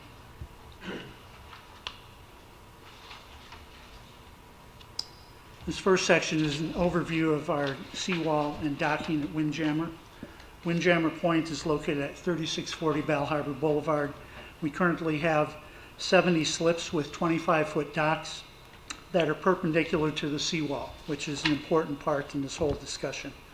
And that is different than most residences along the canals within PGI, whose docks are parallel to the seawalls. Because we are situated on a little peninsula and not a normal canal, we are able to accommodate boats that are longer than the 25-foot docks that we have. We can accommodate those boats without impeding the navigable area, although we do have some docks tucked in close that are subject to navigable area and limit the size of the boats that we can have. Next door to us, the smaller community to the left of Windjammer is the villas of Cedar Key. Cedar Key has 28 boat decks, according to what I counted visually, that are also perpendicular docking. On the picture that you see, there's two little blue lines. The one on the upper left of the peninsula has two red dots. Those are the areas that have been impacted by the addition of riprap to our area. The other blue dock area was a seawall repair that was impacted by Hurricane Irma rather. Got several pictures of the docks that we have and the docking that we have at Windjammer. Just in the last couple of years, Windjammer approved the installation of boat lifts. Up until then, we did not allow them. With the 25-foot slip, boats can't overhang past that very far. So most of the boats, if it's over 25 foot, even a 25-foot boat, we have a couple 28-foot boats on lifts, have to pull their boat fairly close to the seawall. And as you certainly are aware, our docks and our pilings are not allowed to extend beyond the 25-foot level or 25 foot outward from the seawalls. We also have a number of boats that use the traditional mooring lines. We've had boats at Windjammer up to 40 foot in length. We have several sailboats, and in particular use tide slides. And if you're familiar with the tide slides, those have to be attached to the boat so that they are right perpendicular to the piers or the pilings. The boat that I have, we had to put on special cleats we had to have new cleats installed in order to use the tide slides to protect our boat. During Helene and Milton, we had 4.5 and 5.5 foot storm surge at Windjammer Point, and those particular sailboats survived the storm without any damage using the tide slides. So it's a proven means of protecting and saving our boats from damage. This is another sailboat. This particular one is a 33-foot boat. We've had sailboats up to 35 foot in our slips over the years. We have another picture of mooring line boats, and in fact we've got a small fisherman that brings his boat down during season from Pennsylvania. I'm not sure how he gets in and out of his boat at low tide because it's about 4 foot below level. But the point here is that in order to get into our boats safely, the boats have to be forward in those slips. We also have I think it's probably at least a 35-foot power boat that backs in. As you can tell, the amount of space that he has in the stern in his open cockpit is somewhat limited. Had he turned the boat around, he'd have to climb basically on the bow of the boat and go along the rails to get back to the cockpit. So our concern is being able to access our boat safely and get on our boat safely.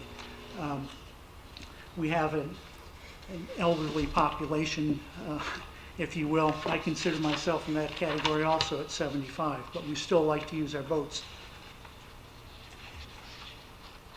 So during Ian, we had about 120 feet of seawall damaged. This is a picture taken in last June when the seawalls were being put in. This is a repair picture after the Seawalls were installed, waiting for the cap to be poured. This is a shot in August with the backfill in process after the caps have been installed. This is the item that brings us to discussion. A couple months ago, our president, Dave Omet, came and introduced the subject to you all at a 3-minute discussion about the impact of the riprap. As you can see, it does stick out. Now, there has been some movement of riprap since it was put in. It doesn't preclude the problem that we have, however. This was taken in January of 2025.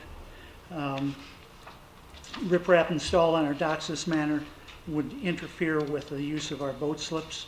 As I mentioned, we have boats up to 40 feet on a 25-foot finger pier.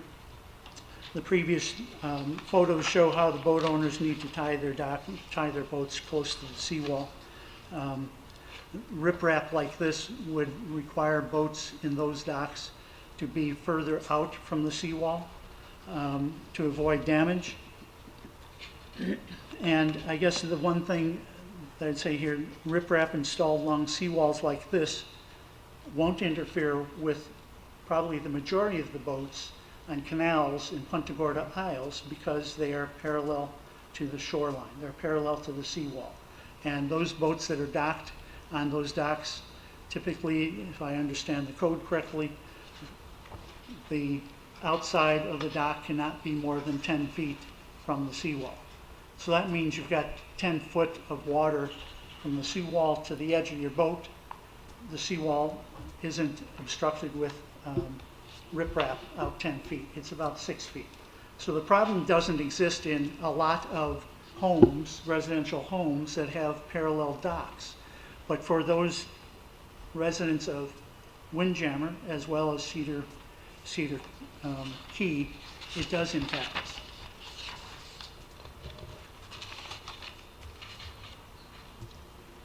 So this is a picture of the seawall being installed after Irma in 2019, docks 12 through 16.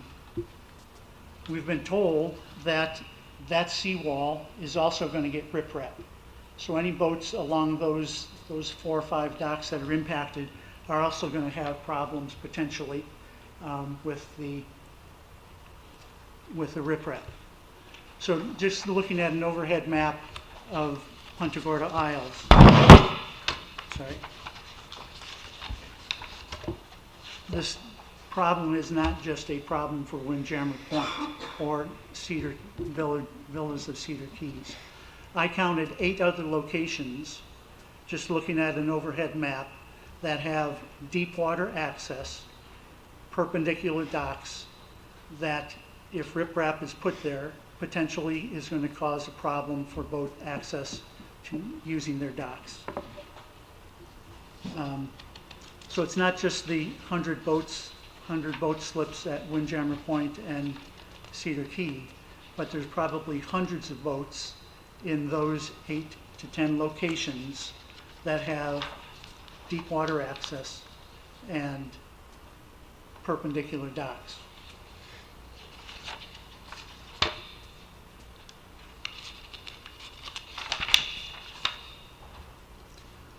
So Dave, our president, is comes in season. He's in Denver, not able to make it back this week. He's enjoying the temperatures out there. But he and other members of our board have met with the city staff several times. I was not available to meet in those meetings to discuss the impacts of riprap along our seawall. City staff has been unwilling to consider investigating alternative methods of securing seawalls that do not have that have not been sunk deep enough without riprap support. One alternative, I mean, there's a lot of engineering that goes into that. We recognize that. But one alternative engineering review might be to have additional anchors installed when the seawall is replaced so that you don't have to put riprap on the bottom. There may be other alternatives, but that's not for us to determine. Excerpts from the City of Punta Gorda Water Development Standards, WD6, says it's expected hard materials may be encountered, and the contractor will be required to achieve the minimum penetrations required, and if necessary, use special equipment and/or methods to facilitate the penetration at no cost to the city. Our question is, are these standards being followed? There was pounding, stopped, now we have riprap. We'd like to request that Canal Advisory Committee review this issue further and recommend that the city investigate alternatives to the installation of riprap as a means of further securing seawalls during replacement. There are hundreds of boaters. As I said, it's not just a windjammer issue, but any boater in Punta Gorda Isles that has a perpendicular dock can be facing the same problem with riprap installation. This is not just our problem, but one further of the community. We further request that riprap is not placed further into windjammer docks. That's my presentation. Thank you. Thank you very much. Mark? Just a question while Brian's coming up. Have you taken this to the canal maintenance supervisor yet? Have you talked to him about this issue? Dave has had several conversations with Canal people. I don't know who he talked with and who he's not talked with, but I know we've had conversations. I don't know, I think Mark has been You mentioned he had. Okay. So Brian Clemens, Public Works, yes, they have met with us. They've met with Mark. They met with myself. They met with our Public Works Director also. We've had discussions on this. So a few things I want to point out. First, that photo there is at an extremely low tide. That is also prior to the riprap being pulled back some. The contractor came back and pulled that riprap back toward the wall some, so it doesn't protrude quite so far now. That's one thing.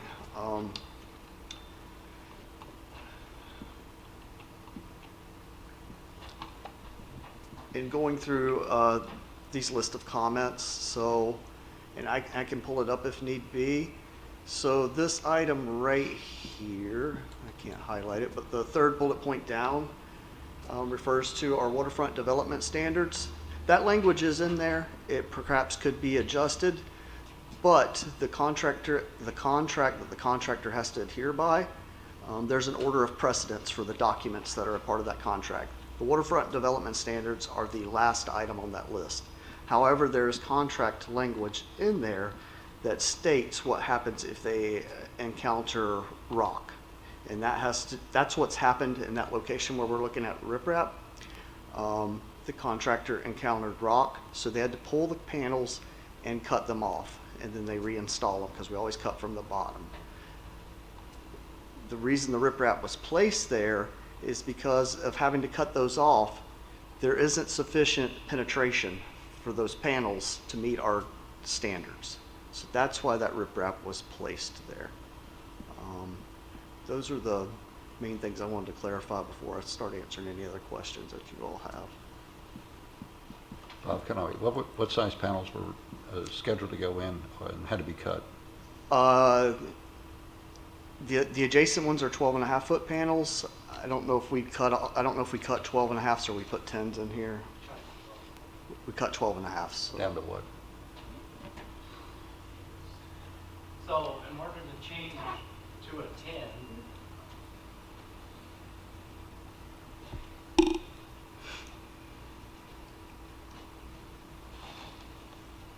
So Mark Storm, Canal Maintenance. So the 12 and a half, in order to have to stay with those throughout the project, we have a limit about at 22 inches with that. So once you get to that 2-foot mark, you might as well switch to the 10 and try to get that extra push of the 6 inches and make it a 10-foot panel itself. So in the 22 right to the 26 threshold, there's like that 4-inch round. And then we'll go ahead and do a cut or to that mark, or we switch to a 10 and just put 10 in. And you did this because you found rock in that area? It was hitting rock with the 12 and a half, yes. Okay. And it was too high. Is the entire No. perimeter It involved 30 feet. just 30 feet? Yeah. The rest of it was good and you could drop, Mhm. drop panels? Yes. So it was like a shelf you encounter, Okay. you know, a point or whatever in that. In both realm. sections of Windjammer, there were the two, They hit, can't remember the first one that went in. I wasn't here then, but I was part of the 24 one. okay. So, So sorry. there's two sections I'm there. sure the other one hit some type of penetration limit within a realm footage. Brian Clements, Public Works, to correct that. Those are IRMA walls, and as part of that process, there was, it was a mitigation deal with FEMA to come back and place riprap in front of those walls because it's, city believes that when riprap is in front of the walls, they're less likely to fail. So that was a separate project, not dealing with the penetration. That was all IRMA walls for All to IRMA get walls. Okay. riprap. Thank you. Jake Dye, yeah, there's a lot of rock in that whole area there, bird section, over Casey Key, all of that area. I'm looking at this picture here, and there's a lot of riprap everywhere, and sometimes we have to move the riprap. The problem with the docks parallel to the seawall is that you got support pilings, and you have to go through the riprap. You have to move it out of the way for that too. And I guess my real question is, does it have to be this extensive amount of riprap in there? I mean, that looks like, normally I see the riprap is kind of about 4 or 5 feet out. This looks like it's quite a bit more than that. So it's currently at 5 feet out, is what I'm told. Our standard for the berm, as far as that penetration, is 7 feet out. So we've already backed off of that a couple of feet. And I did recently have someone relook at that, the whole penetration and how much berm we need, and they came up with the same number of 7 feet that was in our standard.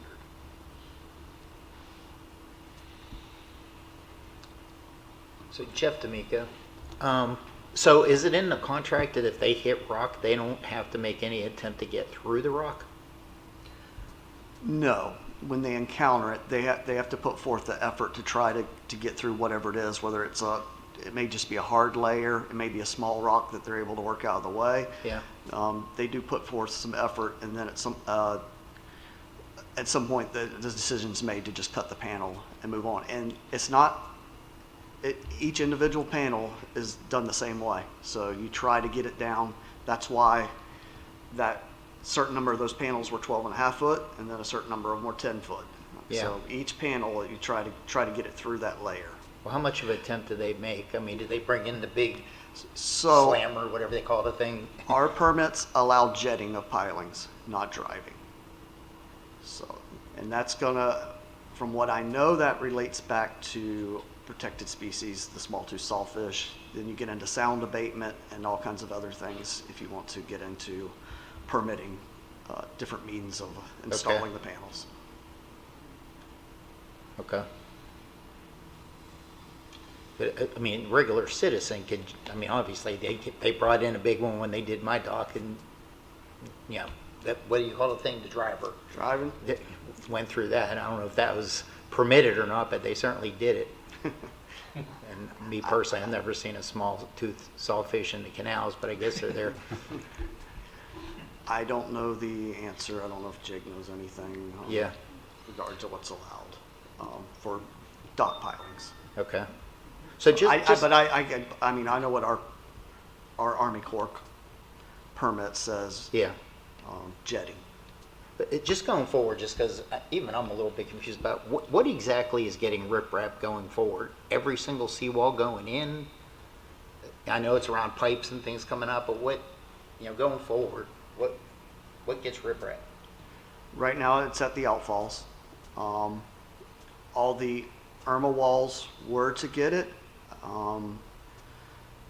I don't know what's going to happen with that at this point in time because it took so long to get everything in place. Yeah. And I think there's going to be a shortfall on the budget to do that now. Okay. What about I just don't think we've regular written, seawall I don't think we've maintenance? written a mitigation proposal at this point in time for the Ian walls to all get riprap, so. What that about is a just a regular possibility. seawall replacement? No hurricane-related stuff, just when it needs Currently, it's replaced? just going in at the outfalls, Okay. 12 and a half feet each side.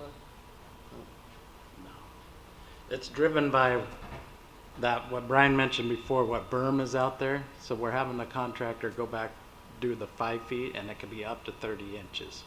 So it's driven by a height and then berm. If there's not a berm depth out there, that's where we're changing. How many feet each side of the outfall pipe? Oh, it's 12, so 24 for that. So 12 feet each side of an outfall pipe. There also could be a case where if we don't have the penetration on a panel, Right. where we may add riprap in, but that's on a case-by-case basis. I couldn't give you an answer. Location. Okay.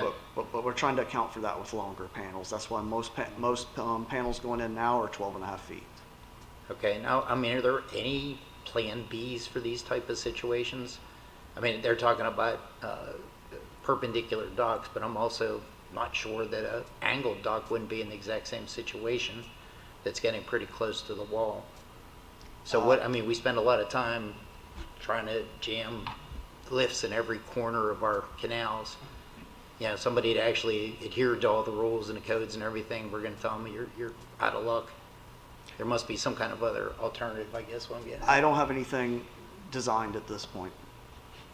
So I don't have an alternative design Okay, to recommend. So. Bob Canal, the only thing that I thought of is the riprap is used to worrying about the kick out of the panel. We've got dead men on each of the panels on an upper layer of upper section of the panel. Would a dead man, an additional dead man of some sort, even an auger dead man, to the base of that piling do any good, or the riprap is the better way to hold it in? So the thing is, the dead man holds the top of it. Holds the top. I know. Everything ties into the cap. That's how that goes. You would be redesigning the panel because somehow you're going to have to fasten that rebar to the bottom of the panel because the toes to keep it from kicking out. So there would have to be some new engineered design or something like that. I mean, Even with that, you may things behind the wall are going to be easier to do than things in front of the wall because of all the permitting you have to go through water ward. even at that, even if you were able to put something to hold it, the riprap is really the method to keep it from kicking out. At this point. At this point, yes. There's been, we've had a little bit of discussion about being able to maybe place fill material essentially back up against the edge, but that's going to be a permitting process to go through. Could take 2 years to get the permit. They've allowed riprap, so you would think they would allow a sediment, a sand or fill, but maybe not. Okay. Jake? Jake Dye, this looks like in the picture, the pieces of riprap are smaller than I see in there's a lot of riprap out there that's pretty big, substantial pieces. Would it be helpful to use the larger pieces and not go out as far in this situation? Jake, I would say there's probably more benefit to the smaller pieces because they fit a little tighter together. You really have more volume there.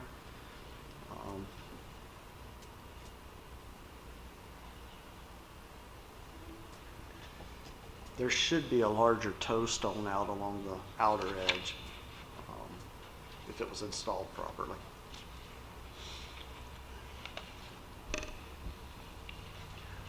Another question, Ron Ludwig. Am I understanding correctly that right now we're only installing riprap where we have a shorter seawall piece. Right? If there is no obstruction that prevents you from going down the 12.5, or using a 12.5 panel, riprap would not be necessary, except for the outfalls, you know.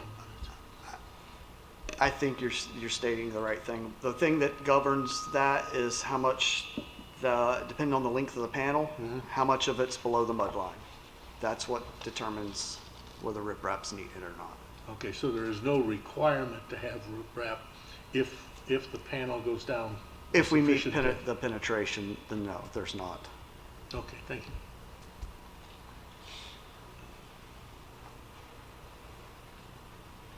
Harry Wahlberg, in this picture that's up here now, is this the only two slips that are not usable today? Yes. He's saying yes. Yes, those are the Those two. two that were impacted, and then they have come back, as I think Mark said, and moved it a little bit, so it's not as, well, that was low tide in the winter, So- when we have real low tides. Can you So, make your comments into the microphone for me, please? Thank you.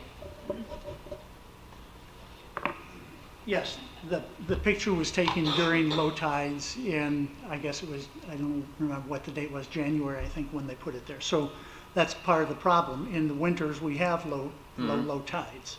So the boats are more subject to damage by something like that. And the gentleman here mentioned that there aren't currently any other designs to secure the bottom. Right.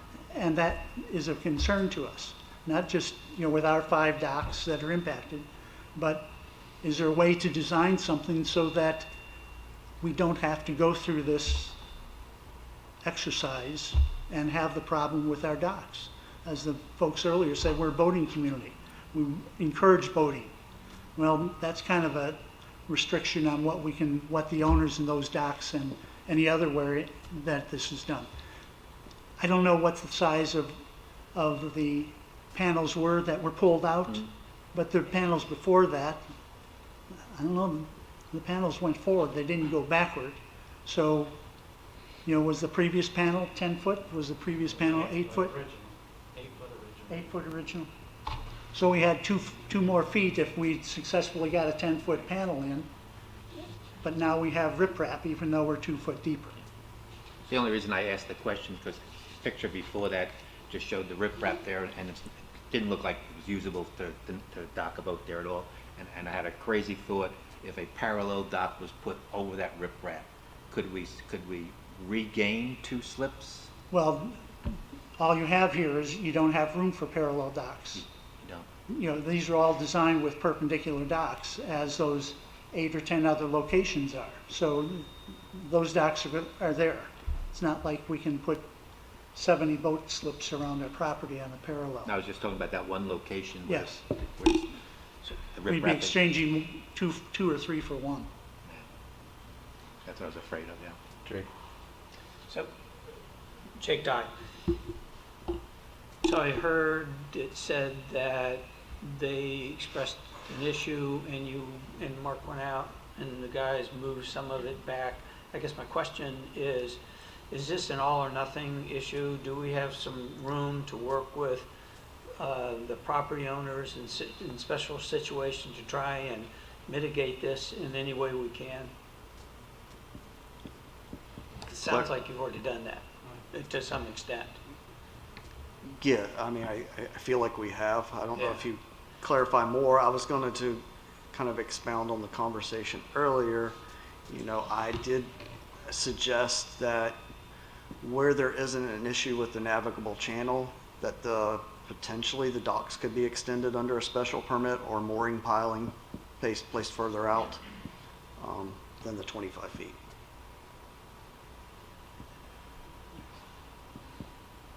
Yeah, especially in some of these areas, you got a lot of navigation channel out there to play with. Yeah. Brian, I forget, what is the boat limitation on this? In these where it's not end of canal, it's to the navigable channel, in all honesty. So, which is 25 feet each side of the center line.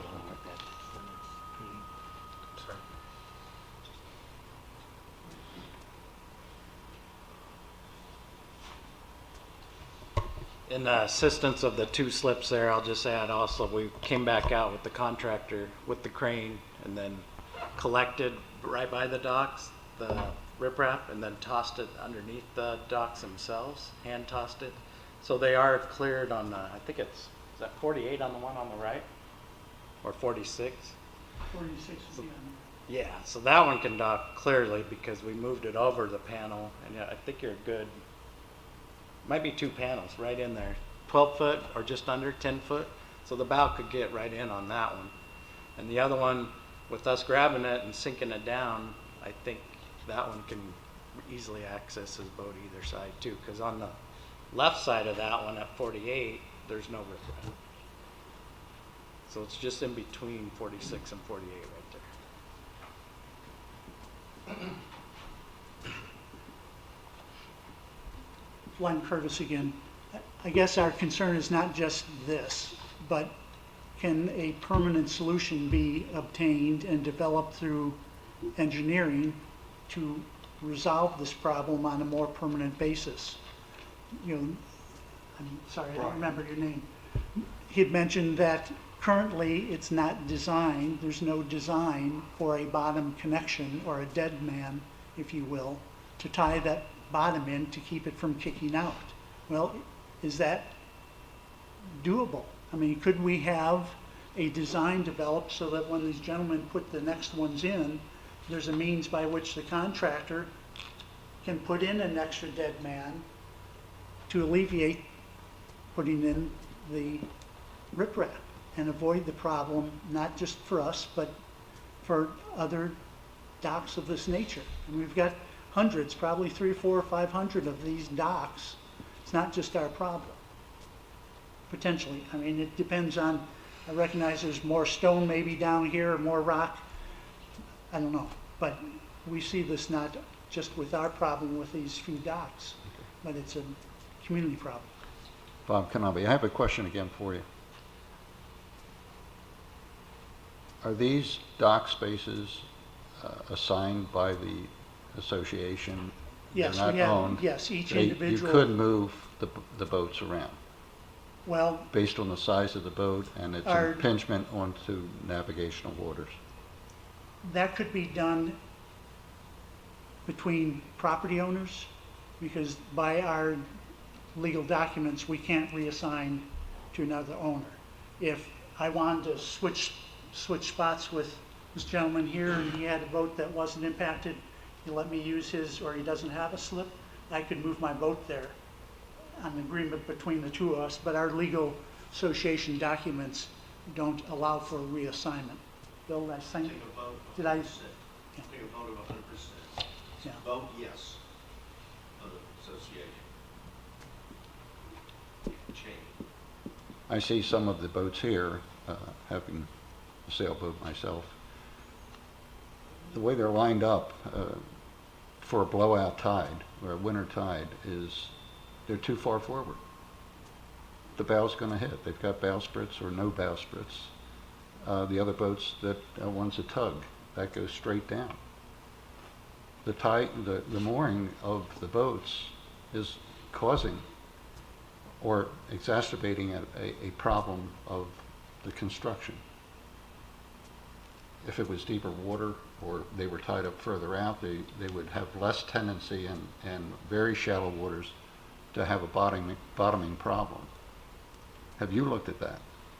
Yes, yes, and my boat happens to be one of the sailboats. I can't move it further back because of the cleating system unless I put in 2 new cleats, and then your boat in the dock is already cockeyed. If you now push the bow over further, the stern is going to be hitting that dolphin pole. Or if you put a piling, maybe a foot or 2 off of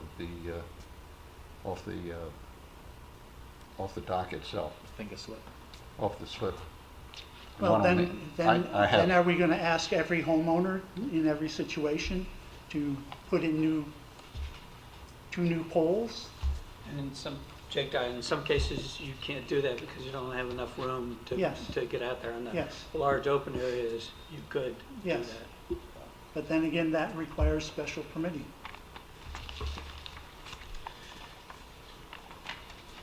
Jake? So, Jake died, so I'm not insensitive to this because I see it a lot. But in almost all cases, we've been able to work through it. And usually what it requires is we have to move some riprap kind of in the center of the slip out, put underneath the dock or do whatever we got to do just to give us some room. And you're right, these are the finger docks are the area that we have the issue with. But we've been able to work through that. In fact, I'm not aware of a single situation where we haven't been able to do that. So I guess I'm listening to what Mark said and Brian about we work on this on a case-by-case basis and see what we can do to accommodate the requirements of the the property owner. And maybe in some situations, maybe that special permit is the thing that we pursue to be able to get the boat farther out from the from the seawall. I'm sensitive to the requirement to ensure that the panels are stable enough so that they don't kick out. It's expensive for the city, it's disruptive for the property owner. So I'm thinking there's got to be some middle ground, especially in the fact that I know we've worked through this before. We've been able to help out. So seems like we continue to do that. I guess I'm not looking for a wholesale change in the manufacture of the panels or anything else if we don't have an issue that seriously affects every single slip in those areas. Now, I might be wrong. Maybe it does, but I'm not aware that it does. Until it happens, we won't know Well, yeah, that, I will know. we? Yeah, we have always have that. So. Bob Canall. Taking what Jake was saying, would a remediation, at least temporarily, or something to look at, is going into the riprap and creating something like a V to allow the boats, especially in a blowout tide, the bow to come down as see what it does, see if it would work. All of them are V bow, other than the two that are backing in that I see. The real problem is they're stuck there with slide moors, probably in both cases. In other words, opening up a V channel. No, I follow you. I just don't know that I'm comfortable saying yes. I mean, we've already. I'm not asking for a yes. Kind of go less than, and this is FEMA related, so there's additional constraints and things that assurances But it's something we're providing. you could look into, though, whether it's feasible and permissible. I can look into it, but I don't really. I can look into it. Okay. Jeff D'Amico, are you actively trying to come up with any other solutions, or are we just saying, nope, that's the way it is, too bad? No, I am not actively. I mean, so if we're going to actively, we're going to go out to a consulting engineer to design that. Structural engineering is not my background. So that's going to be a cost that everyone's going to share for a few, I guess you would say. So,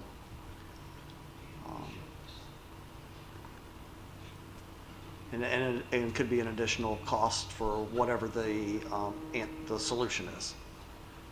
So, Okay. just So, I mean, is it just a matter of seeing how many more people are going to be affected this way, or, I mean, eventually we can't just say, hey, you're out of luck. I mean, we got to come up with some kind of solution if more people are impacted going forward. We're kind of just getting into this riprap thing. I guess I need to figure out what the process, I mean, if you all wanted to, or making a recommendation that we look into alternative designs, Yeah. I can figure out that process. Yeah, I mean, my concern is just this one area. I mean, you know, there's a few boats. Going forward, you know, how much are we gonna run into this? Yeah, well, it's like it's been discussed, it's gonna be where you have these finger piers. Right. Um, But again, I think some of the angle, you know, I'm on an angle, I'm up against the wall too. It could be end of canal too, primarily bird section, and which other section has water up? I know, it's northeast one, the zone in PGI. I don't have a map to, but- so there are a couple areas that are known to have more rock than others. Right. Just picture Fall Harbor to the east, kind of, so this eastern section over here, down from here. Yeah. On the map that they showed us with the other locations that could possibly have this problem because they have the vertical finger slips, do we know if that is a potential problem? Are those seawalls that need to be replaced right now, that there is going to be a riprap brought in, or? There's some up here, right, Bart? Yeah, Colony is probably gonna get, there's riprap, so some of these are deeper channels already, and there's riprap in place. They didn't have any riprap there, so it was an added feature, but we'll replace what was there and add to that on Colony, which is your top left circle, from my view, but you probably, and then, is the other one more the, is that the yacht club, or which one's the other one? There's deep channels on the north side because of the bay. Yeah, that's the This yacht club. one here, if you can Yeah. see my cursor, that's Colony Point. That looks like that's probably the yacht club. That's the yacht club. Yes, the yacht club. And yeah. that's Tarpon Cove. that's Tarpon Cove. Those are deep. There's also Those are longer fingers too. there's also that Are new they longer?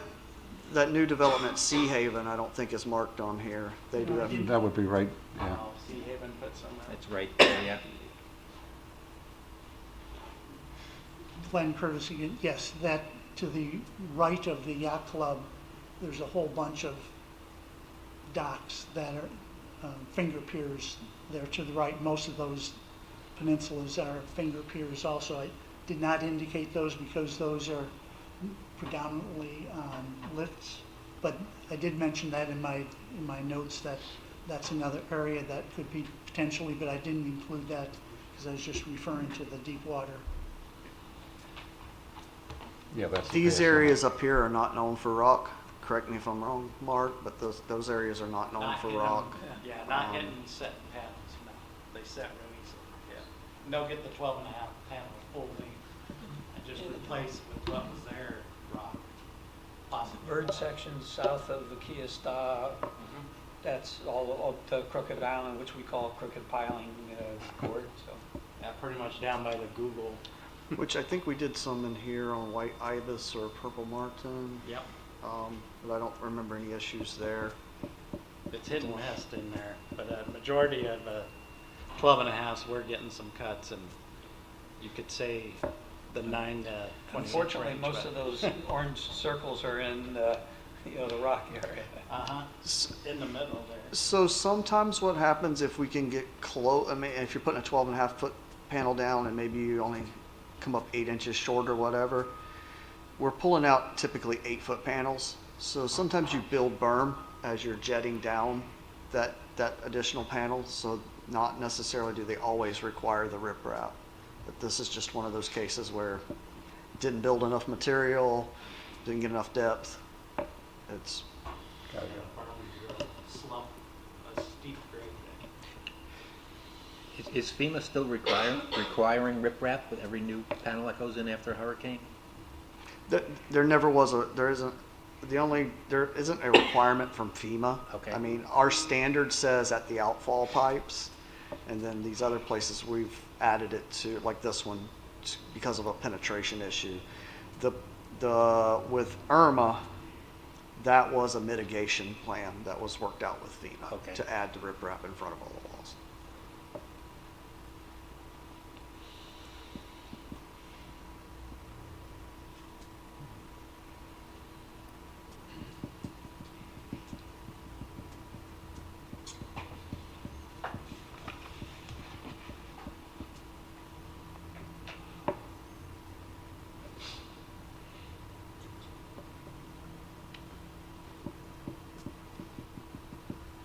discussion. So I don't know, this is another one, I don't think there has to be a motion on it, or I don't know if there's any kind of consensus, or bring it back another time, or, you know, what. Thank you. I think we'll take that under advisement and discuss it here, what we want to do or suggest. Any I thoughts? guess what I'd like to do is I'd like to hear this. First of all, I think the staff's going to hear about the problems more than anybody else. So I would like us to be sensitive to this issue and see what the magnitude of the problem is.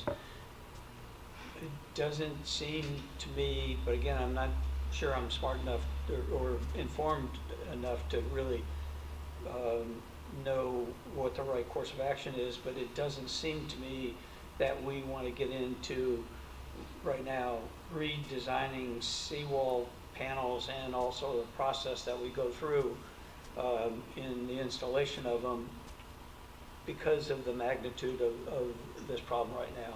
I guess I'm kind of thinking we ought to figure out how do we work through the eaches and give some,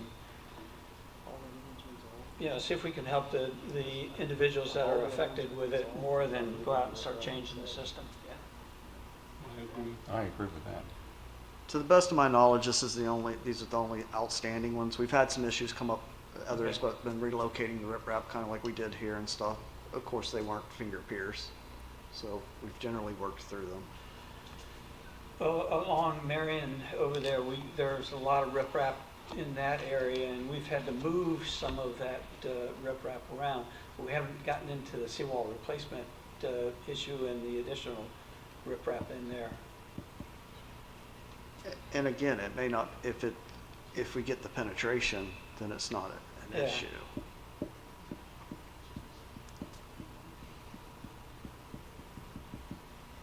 I guess one of the real questions is, of all these defined areas, how many would be subject to having to be cut because they can't fit? Or how many would be full depth 12.5 footers? I couldn't give you that answer, because just like here at Windjammer, the bulk of them went, but there was just that rock shelf there where Right, you just deal with what you've got, right? we couldn't get them to go. And also we see this all the time, not because of this situation, but similar situations. We're getting bigger boats all the time, and we're getting boats that we're trying to shoehorn them into areas where they weren't originally designed for. BSI really is affected by that. And when we took the lockout over there, then all of a sudden we literally opened the floodgates, and now everybody's complaining because they can't get their 50-foot boat past a boat lift. So, and I don't say that this is not an impact on you, but this is the reality that we're dealing with now. We have to look at all of these larger boats, the interest in getting bigger boats, more motors, all of that. That's the reality of where we are right now. So let's keep looking at it. I would agree. When these were developed, a 20-foot boat was a big boat. Right. Yeah. The boats that have the biggest impact are the ones that try and back into the slip, because now they've got motors and prop shafts and everything that get really close to that. Those create additional problems for us too, because they're essentially prop dredging each time they back in, and that's they're up close to the wall. So. And power boaters like to do that because the access is a lot easier, from the stern than it is.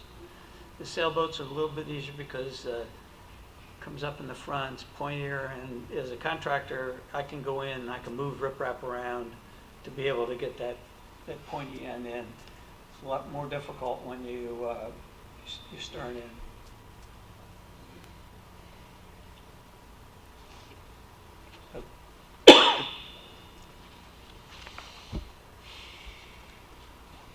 So did I hear us say that what we are doing here is asking the staff to continue to look at this, one, to identify the magnitude of this issue and how much of a problem it is, and two, to work individually with property owners to try and mitigate any issues where they can, understanding that the integrity of the seawall is the most important part of this.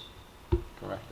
And if there was any engineering design or consultation that would be necessary to bring that back and advise us if it has relevance and what the cost would be. So each month, do you want to see if there's you want us to include if there's an additional site, and then are you wanting us to Maybe just a sensing. Just in Yeah, general, sensing not of the issue. We have an awareness now that this is an issue. I mean, you've had an awareness for some time. Now we all have an awareness. And so now that we have this awareness, let's see what the magnitude of this issue is and see if it's big enough that we need to take additional steps to actually do something. Okay.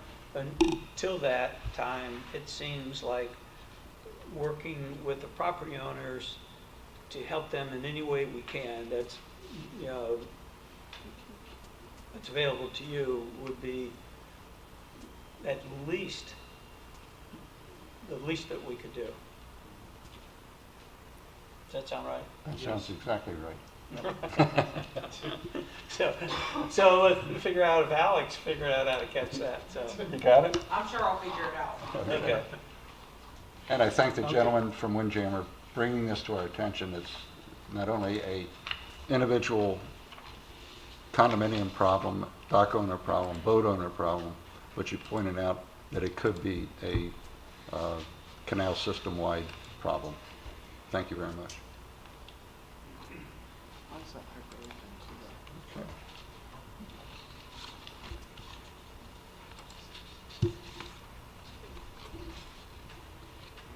You doing that one? I got my PowerPoint saved. Oh, okay. Saved it to the desktop, but thank you. Next, we're moving on. We got our canal maintenance workshop. Thank you. Good afternoon, gentlemen. Teresa Carlo. I'm the Budget and Grants Manager for Finance. I am here to present to you guys your fiscal 26 budget. I'm not loud enough. Is this better? Yeah, much better. Okay, thank you. Okay, so we're going to start with just a little bit of a history of what your maintenance has been, your assessment basically, for the last 20-ish years almost. Started with about $400 back in 2007, all the way up to your current assessment this year was $1,200. Your original proposed for this year was $1,250, and you guys decided to only do $100 of the $150 increase. This coming year, we are looking to do $1,350 as your proposed assessment. That's based off of the approved plan from last year, which was to increase $150 every year for the next few years through 2030 to be able to increase the linear footage program for seawall replacement, basically. So some of the numbers that go into it, just general pro forma assumptions for revenue. So we're looking at an operating assessment of $1,350 with an additional $150 rate each year for 27 through 30. We're looking at revenues from the federal and state assistance from FEMA. Anything not completed in this current fiscal year will roll forward. We had a 95% match on the Hurricane Irma riprap. And like I said, anything not completed this fiscal year will get moved to next fiscal year. For fiscal years 24 and 25, we transferred a line of credit for the Hurricane Ian seawall from general fund to the PGI fund for all of the seawall replacement and for the riprap mitigation. That again will roll over next fiscal year if not completed. Currently, it's a 95% match on the federal and state seawall replacement from FEMA. Broken Just going over again, revenues not received will be moved forward to next fiscal year. Looking at some assumptions for our expenditures, any expenditures not completed this fiscal year will roll forward to next fiscal year. This is for the Hurricane Ian seawall and then the Hurricane Irma riprap projects. We're looking at the operating expenses are based off of the department's request.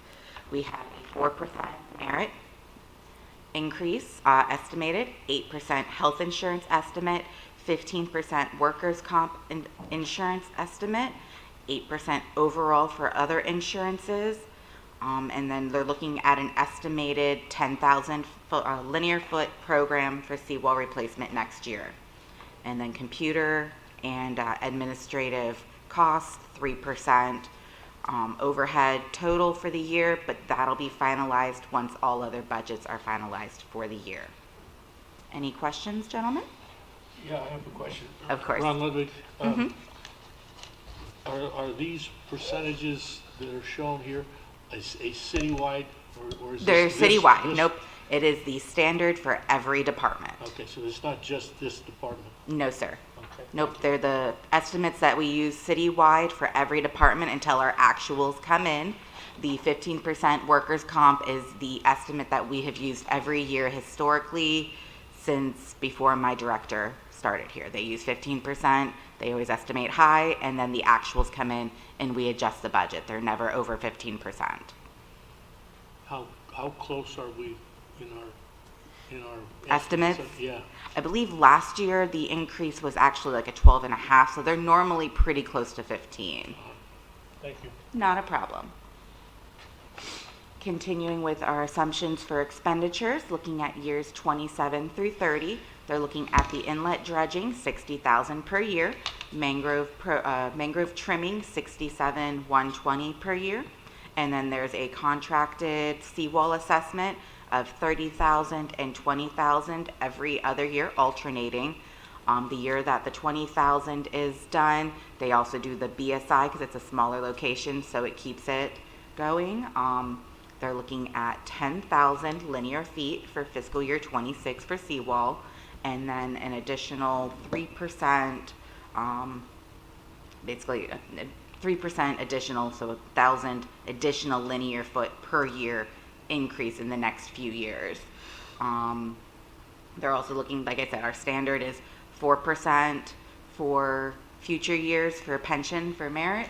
Health insurance, we always estimate 5% out, 6% workers' comp, and then insurance 10%, liability 5%, 3% other.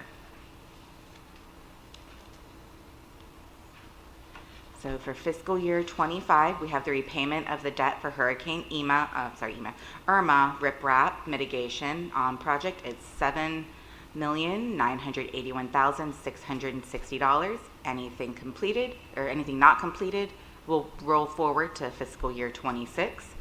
We also have the repayment of Hurricane Ian seawalls and hazard mitigation project. It's estimated at $41,368,600, and that also will carry over to fiscal year 26. And then there is special capital projects, which are on the next side, and that's going to be funded from planned reserves that we have. So this is the canal maintenance CIP program that they have. Looking at fiscal year 26, they have $114,000 for replacement of aged equipment. That's equipment that's aged out and they need to replace. They try to use equipment as long as possible and replace it when they deem it's necessary. $85,000 estimated in 27, and then $42,000 estimated in fiscal year 28. They also have the PGI spoil site channel program. $674,000 has been allocated in the past years. This next year they're looking at $225,000 basically for the next 3 years. That program did go up. They added the additional $225,000 in fiscal year 28 just in case, to be able to help cover increases, to be able to help cover any unforeseen difficulties, kind of like the FDEP issue that's going on right now. They're just kind of plan for the end planned, basically. Any questions? Nope. Okay. And this is just the general pro forma for the next few years. You see our current fiscal year projected all the way through fiscal year 2030. We try to make sure we have everything planned so we can ensure that any increases that we're doing in our assessment is backed by what's actually being done in the department, so that we can plan long-term and not have unexpected increases to the assessment, because you don't want to have a $300 increase one year and not have an increase for 2 or 3 years, and then you guys get stuck in a lump. We try to plan for the unforeseen. So if you see at the end of fiscal year 2030, that'll have your assessment being at $2,050, and then the project carryover at the very end has a reserves of $961,000, basically. Any questions here, gentlemen? So then, just for basic discussion, get a general consensus on a proposed assessment rate, any additional staffing requests, and additional seawall increases. To let you know that canal maintenance is looking at adding 2 additional canal maintenance workers for this coming year. It would help with the production of seawalls, it would help with the installation of seawalls, and to keep ahead of that maintenance curve that is going to be coming soon. So they're just trying to keep ahead so it can limit any issues that they might run into. And I'm open ears for anything you want me to take back to council. I would like to know, Bob Canal, I'd like to know, Mark, maybe you don't have the figures in front of you, but what is the seawall completion for the last few years, and what are you projecting other than the 10,000? That's correct, Bob. I'll have to get all that put together from the whole but Ian project from the start and see where we're at on our total footage and miles. It was basically over 35,000 linear feet, so we could break it down to what the miles were done for PGI for you. But it's not gonna, that may get you these first few years, but say we go another 5-10 with nothing, then we're on our seawall program and trying to climb it up to meet that need. I think by 2040 was the target, have all 8-foot panels replaced. So we're sitting at low 40% of that still in. Yeah, that's what I'm trying to drive to is, you know, we're looking at budgeting for 10,000. The whole idea when we kicked it up was to increase the production. And we're still at 10,000 until 2027 until you add another 1,000 a year. Correct? By budget.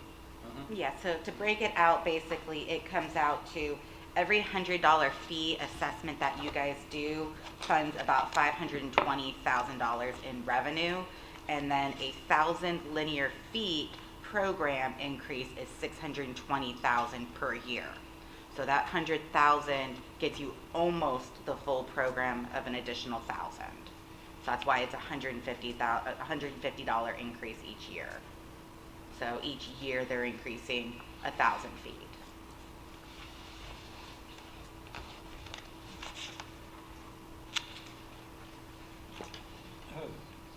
Thank you. Jake Dye. I've had the opportunity to watch the seawall replacement now for the last week or so, and I'm not qualified to evaluate the efficiency of the operation, but I'm wondering if we've ever had anybody really look at the efficiency of our contractor and determine whether or not we're getting, let's say, all the bang for our buck. And I'm not calling the contractor out. I'm just saying the contractor might be able to benefit by somebody that could assist with efficiency. But it just seems like there's a little bit of room for improvement there.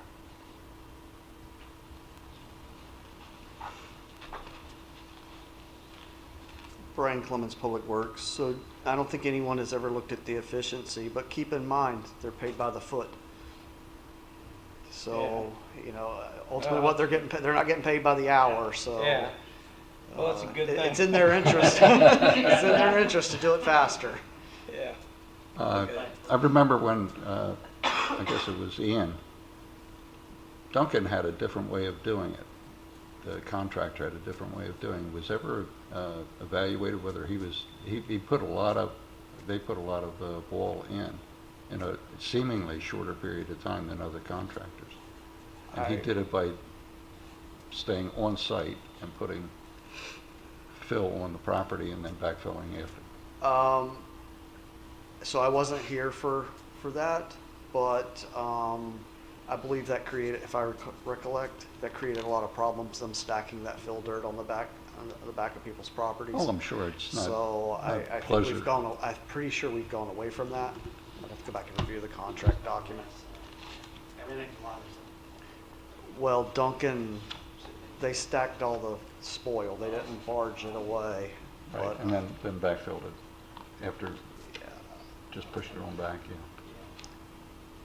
I want to say this contract didn't allow that, but I'll have to go back and review. Okay. So, eventually, we're going to have, and I'm sure you factored this in, but mobilization fees are just going to keep getting higher and higher because we just don't have the mobilization sites to work from. I know contractors are seeing that, and you got to be seeing it as well, I'm sure. You at least have the option of making the property owners let you use their sites. Contractors don't have that luxury. I can see like that one site that's being used on Casey Key right now.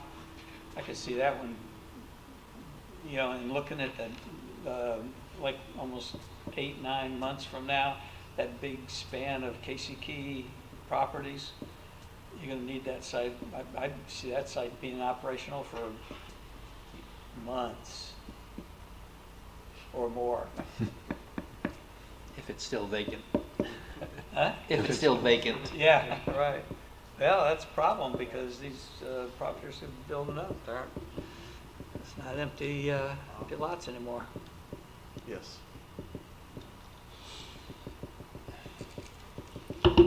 So what are we supposed to be doing? So what I'm looking for from you gentlemen is a consensus on the current proposed rate of $13.50, additional consensus on the 2 canal maintenance workers that they're looking to hire next fiscal year.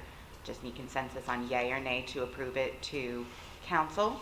And then if you do want to do additional seawall increase in the program in the following years, we can work up the numbers. I just need to know what you guys are looking at. Additional 1,000, 2,000 linear feet per year type of thing. Do we know if we're falling behind now? And I'm excluding hurricanes and flood zone, whatever. With our normal maintenance, are we falling behind? Or are we completing our 10,000 or whatever our estimate is per year? It almost seems like we should be catching up because not only are we doing our normal seawall replacement, but when we have like Ian comes through and we bring in other additional contractors and we pick up even more. So we've got a backlog that seems like it got a big chunk taken out of that backlog because of Ian. It just seems like we ought to be. That's what I'm getting to, is that maybe we don't have to increase by 1,000. Maybe we should be looking at bringing it down 1,000 because we've replaced so many seawalls that weren't in this normal schedule to be replaced. So Brian Clemens, Public Works again. So I think we would have to run the numbers to get you that. Yeah. You keep in mind that the regular maintenance program that we just started, we haven't done that since 22. So that kind of starts spreading out. If you were doing that all along, yeah, I would think you're catching up, but I'm not so sure that you are now because of the not doing them both.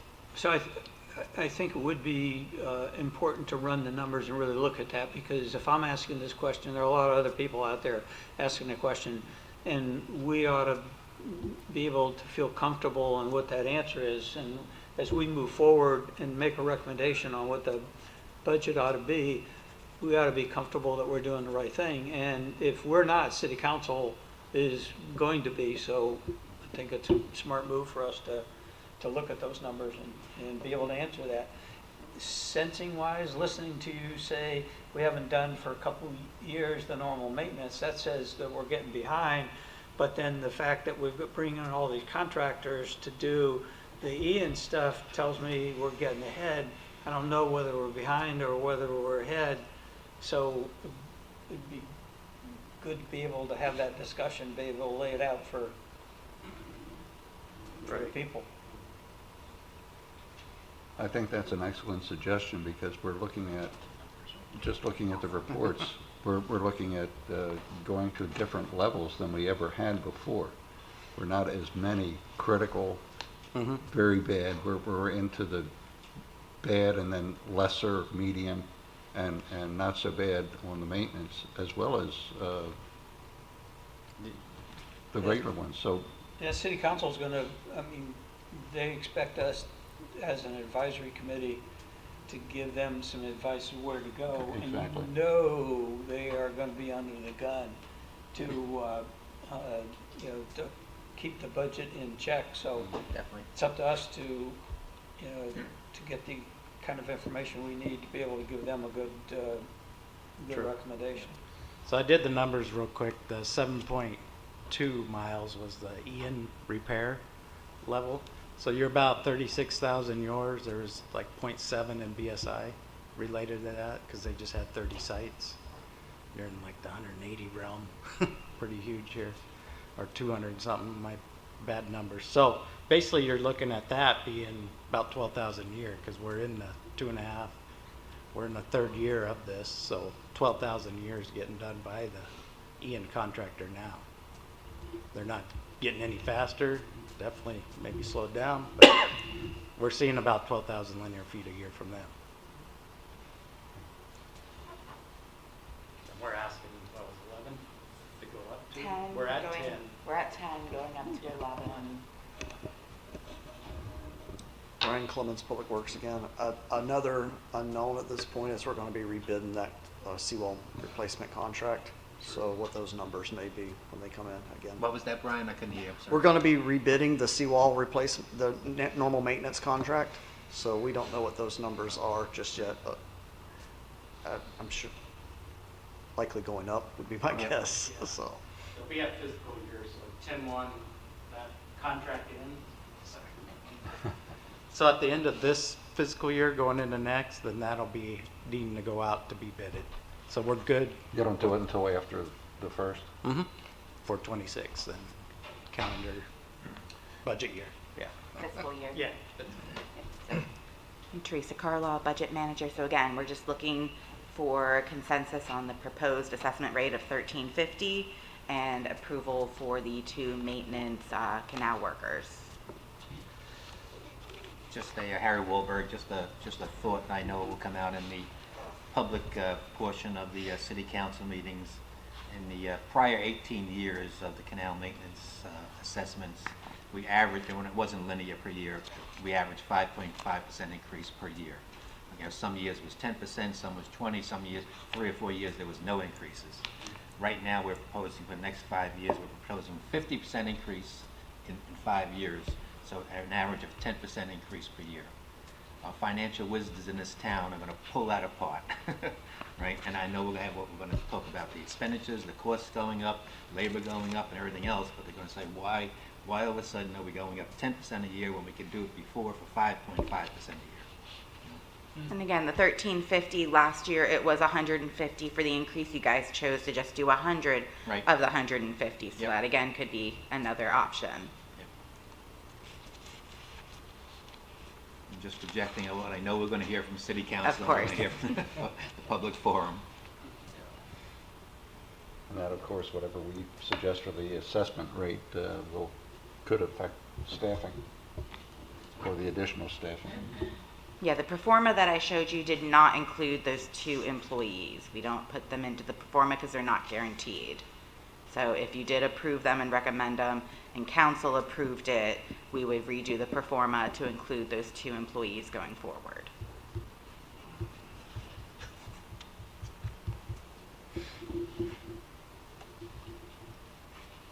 Okay. Thoughts, gentlemen? I'm comfortable with the way it is. I think we ought to, stay the course of making the 150 assessment rate. Where, in reality, Ron Ludwig, I'm sorry, we're having to make these changes or these increases because we did not make smaller increases over the past years, so that we didn't build up. We should have, known that 50 years down the road, these things are going to start to fall apart, and should have been reserving for it. It didn't happen. We're forced to make decisions to catch up. We talked about this extensively last year. I think that the plan that we agreed to nothing has come up that changes what we decided to do. So I would say yes, I would stay with it. And if in order to do that, we need the additional staff because we're going to be expanding our target, that's just a part of the plan.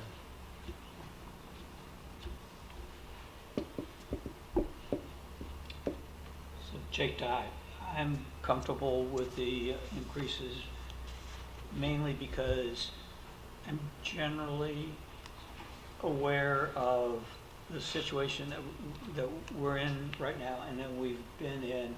So I'm comfortable in the direction that the staff is going and wants to go. I'm not comfortable in the fact that I can articulate that to anybody that asks me that. My answer to anybody that would ask me is, yeah, I'm good.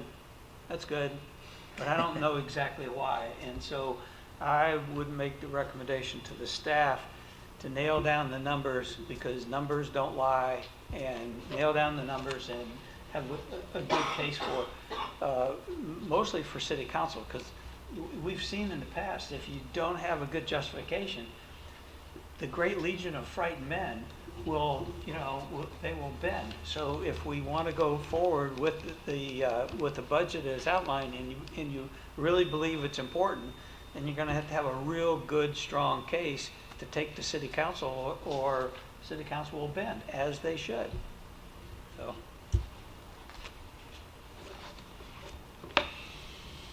I think, Bob Canali, I think last year we did the bending and it still worked out. We knocked it off. We thought the increase was a little too much and we knocked it down. That's what I think, what Jake is talking about. I think we ought to take a look at the numbers and see if that is something that we can look at and recommend. Are we going to take this out to, are you going to take this to the community again like we did in years past? We go out and make a presentation and tell everybody what the assessment fee is going to be and why? We did that, I know, last year for sure. I know we did our budget hearing for this last Thursday, and it's going before council on Wednesday. So council's already seen this once. Okay, so we haven't really, we did one in BSI last year, and then we did one in PGI, where we actually took the... I was not a part of that, I apologize. Kristen did that? Yeah, I remember Kathy was the one that... Brian Clemens, Public Works. We have done them in the past. I do not think we did one last year because Kathy was gone last year. Right. So I just remember the previous one, so It was a time couple flies years when you ago. have fun. we have done them. I have heard no discussion of doing them this year. They were a little on the painful side, I have to admit. But that's another good reason to really nail down the facts. Anytime you take it to the public. I know it was taken to the general public as far as the budget hearing last week, And again, they'll be able to give input on Wednesday at the council meeting when council discusses it. But as far as in the future, I can definitely put it on the calendar to make sure next year we get it in there before, if we can present it to you guys earlier and then bring it to the PGI community either at the same time or after we bring it to you. We could work it into the schedule next year for sure. Just because I know council is discussing it tomorrow, and then we've got the 2 meetings in July for the trim. And then I believe we have to have everything wrapped up in August. I wasn't struck by the effectiveness of the community meetings. I'm not convinced that they were all that, Informative. yeah, were beneficial. But I think it is important that this committee gets enough information to make a good sound recommendation to the city council that we can stand behind. I think we're standing behind it because, you know, we generally think you're going in the right direction, but I'd like a little bit more comfort factor. Yes, I think so. Yeah, we're trying to make sure that we plan for the future so we aren't left in a rut in case. Well, at least this year you're planning for more reserves than you've planned for before, Yes, sir. which is one of the reasons why we went to the program of 150 per year and backed off, and we've survived this year with that reduction. I think what they're looking for is our recommendation, but we need more information. And what if we didn't have that? We don't have that information at this point. Let me see what I have here. Is Give it me something that we one- could do, present, get the information and present the next meeting and still fall in their program? I know if you didn't do the full 150 and you just did 100,000. Give me a second to run some math.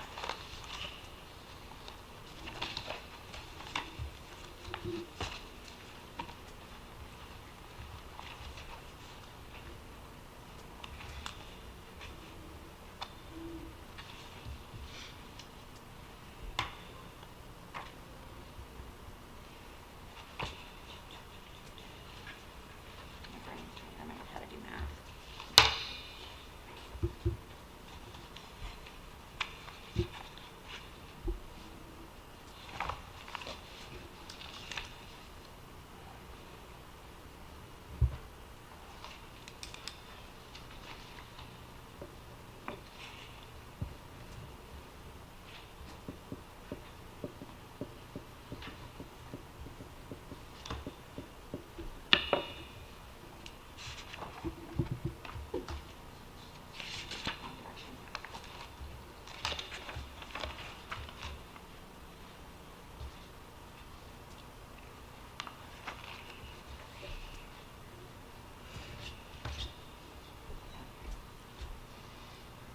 Yeah, so you guys wouldn't be able to do the full program if you just did 100.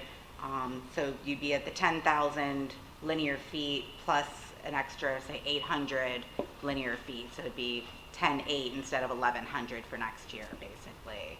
If you just did 100 instead of the $150 assessment. If we did 100 instead of 150, we would not be able to do it. Like 200 linear feet, basically. Oh.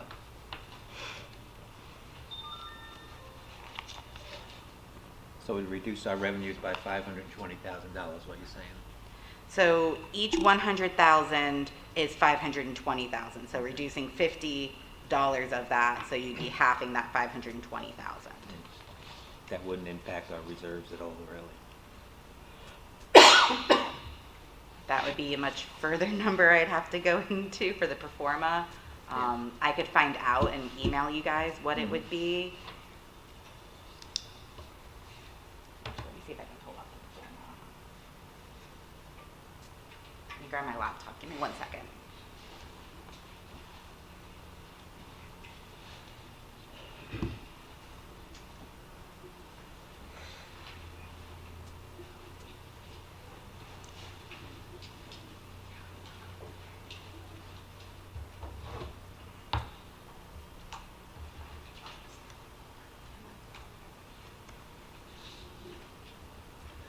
I think any recommendation that would not fund the, the required number of, the required amount of seawall is not a sound recommendation.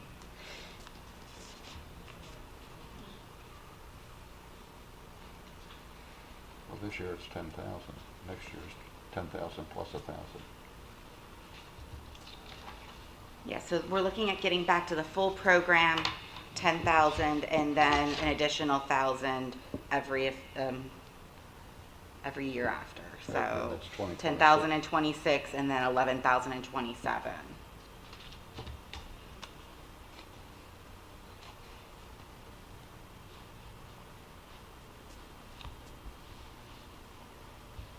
I apologize, my laptop is not cooperating.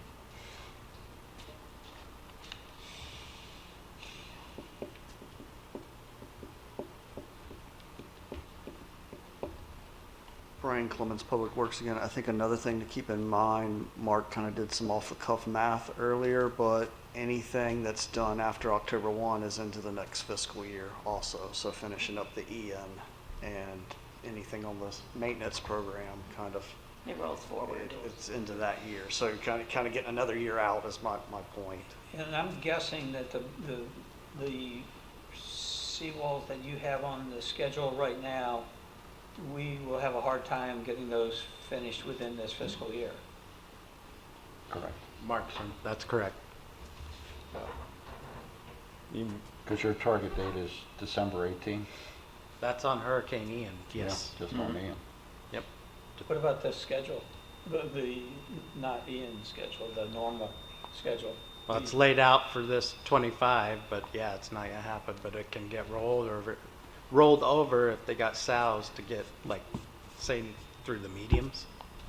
But I'd have to issue those sows out back in, like, scope of works, early part of September and August, to presume that they can carry those, roll over. So we get, what would it come from? The funds remaining Yeah, any would funds carry not over. utilized Yeah. this year will roll forward. Yeah. So they'll get reappropriated in the new year, and council will approve it, and they'll get reappropriated. So literally And anything it's- not completed Yeah. will go to next year. And just look at the schedule, you just get farther and farther and farther behind, so. And keep in mind, there's one barge that's working these right now, so. But putting more money into, I think you have to, throwing more money towards it won't help us a whole lot because we don't have the resources to be able to go out and get the job done. We don't have an extra contractor. Not, correct, not at this moment. You have to wait till the rebid when it comes October 1.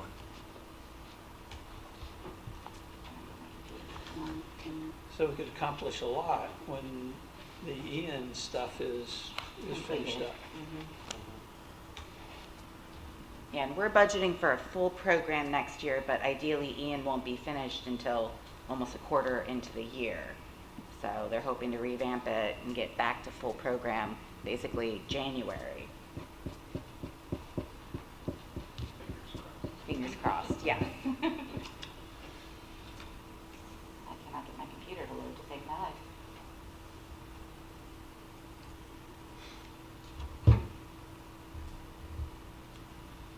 Brad, am I able to get into the finance drive on this computer to pull up the performa? I can't get my laptop to do that now. It wants to work.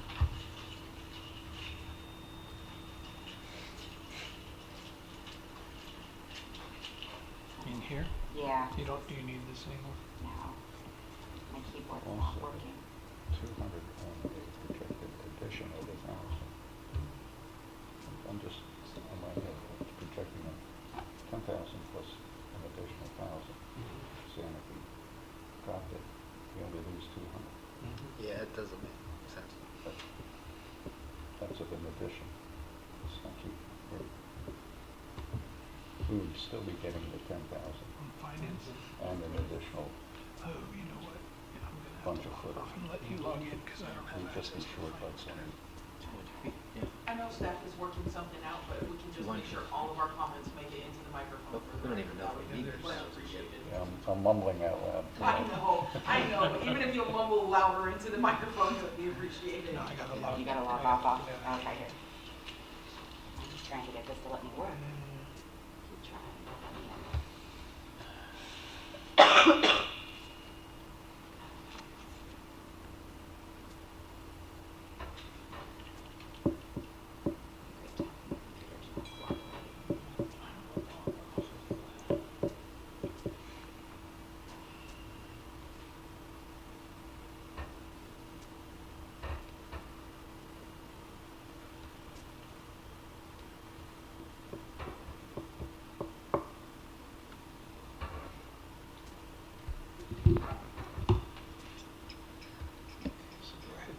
Log in here and then we'll log in.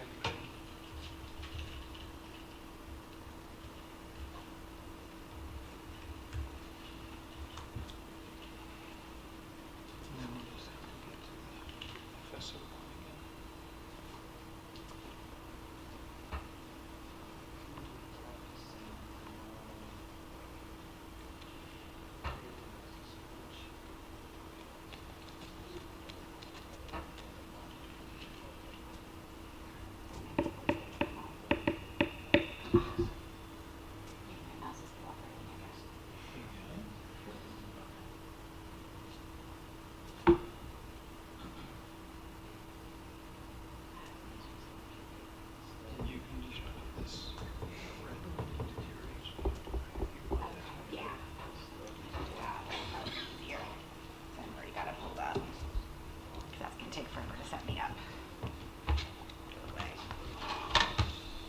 Okay, gentlemen, I'm gonna let you see what I'm seeing.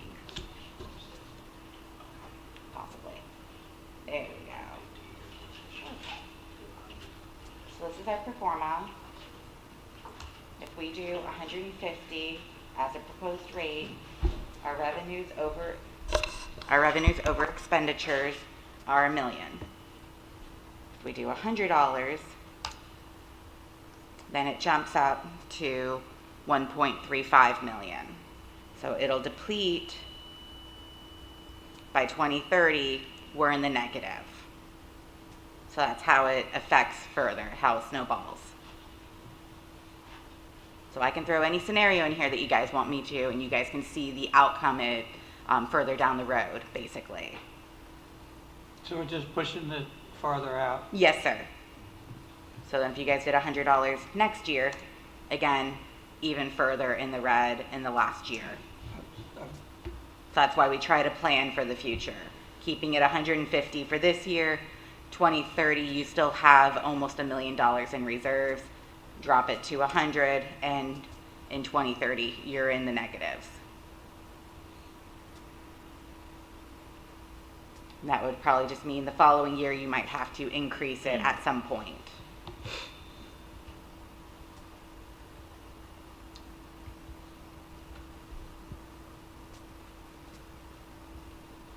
And just again, this is taking into account the additional 1,000 feet, right?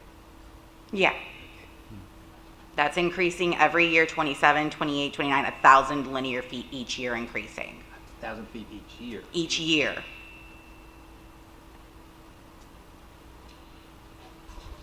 That's where you came in with the target of getting the other 2 employees too, with that work load picking up. We're projecting going from 10,000 to 15,000 feet? Yes, sir. It's upwards, what was the end number? It was over 20,000 was the end number when we were close out. 2035 to 2040, I believe. Yeah, I think We'll be in that 22,000. This, Ron Ludwig, increasing the amount of linear feet each year, are we going to have a contractor capable of meeting that goal each year?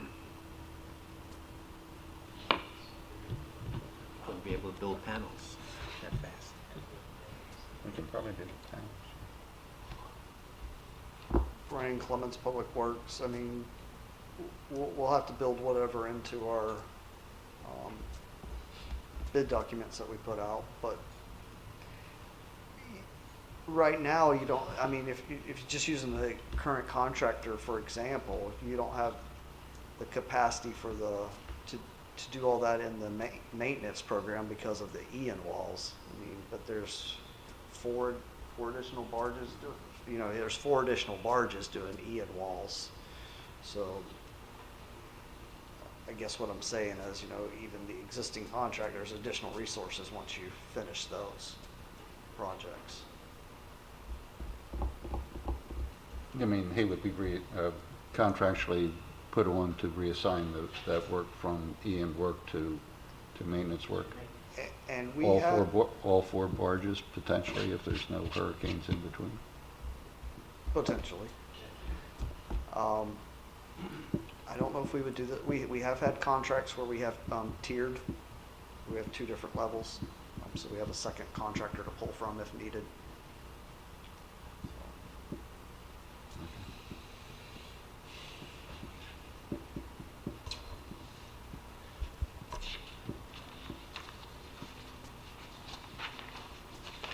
It's crunch time. Yeah, I'm just not comfortable if we really need to increase it by 1,000 linear feet per year. And we don't even really know where we stand right now today, what's been repaired under Irma and Ian versus regular maintenance. So again, that's up to you guys. If you guys choose you don't want to increase 1,000 linear feet each year, you can come up with a game plan on what you want to do. I don't have a problem in increasing it if I know that we need 1,000 linear feet a year. If I don't know that we need it, then why would I want to say yes to do that? And that's not a decision you have to make now. That can easily be something we make before But next that year. impacts the pro forma. The perform is constantly changing. Yeah. That's the point of it. It's constantly changing based off of our needs. So if you guys want us to go back and choose to figure out a better game plan for you and bring a game plan in the future, you guys just plan for this coming year. We just try to always make sure you have in front of you all the options.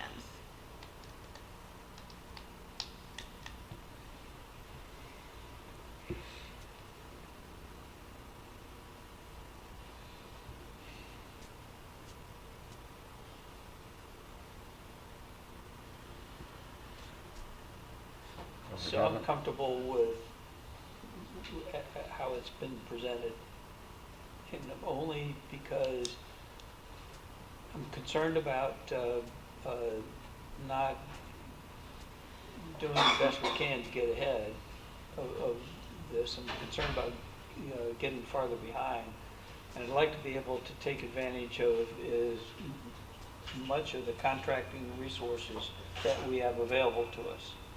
I sense that we're going to have more contractor resources available to us for the general maintenance as we progress on. As we start knocking down the Ian stuff, we should have more resources available to us to continue to take care of the routine stuff. Is that right? Because we divert those resources. Keep in mind that we have to rebid. Huh? So keep in mind that we're going to be rebidding. Yes, so well, and that's another. There's a chance we end up with a different contractor. So, but we're going to have. They're going to have to be able to meet the workload that we provide, I guess you would say. They still have to meet their contract. Have they bids gone out so you can make a decision in October?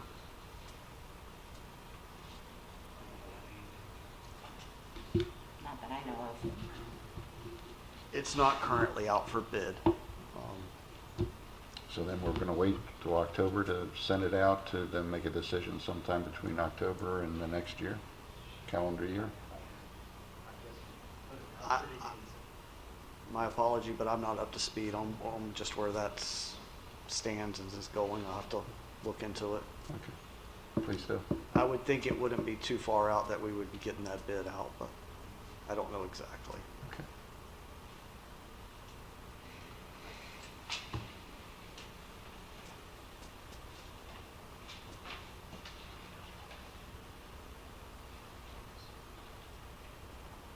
So what do you want from us? I just want a yay or nay on a dollar amount and a yay or nay on the 2 maintenance employees. Okay. Just what I can tell council you guys recommend is all I'm looking for. I don't want the world's problems solved today. And I think everyone's understands, but she's also stating that it doesn't necessarily have to increase 1,000 feet each year. No, you She's guys just can looking choose for the that. right now, but in the future, that can be adjusted. Well, we're looking for it because we want to see our projection it's go done. up. And we'll work on getting that graph. I know we've had one in the past. Gary had one. So we'll have to resurrect that and get it up to date. Yeah, this is Ron Ludwig. I mean, we made our decisions the last couple of times based on that projection and the study that was done on the seawalls that told us that we needed to have this stuff all done by 2040, right? So, and that's where we had started. So it would be nice to know how well we're doing for the next time around. And I think Bob Canal, I think our decision last year, we had a 150 and we dropped it to 100 because we believed at the time that we were moving ahead and moving forward. It looks like we're still moving forward, but we don't know what the end numbers are at this point. And then I think the people are looking at the numbers and saying, what do we get for our money and how do we justify telling them what it is. I do understand we may need the 150, but people would be looking at it and saying, we're moving ahead well. Could we live with say a $100 increase? I mean, this is what we're here for, to make a recommendation of $1 to, or at least it's pro forma,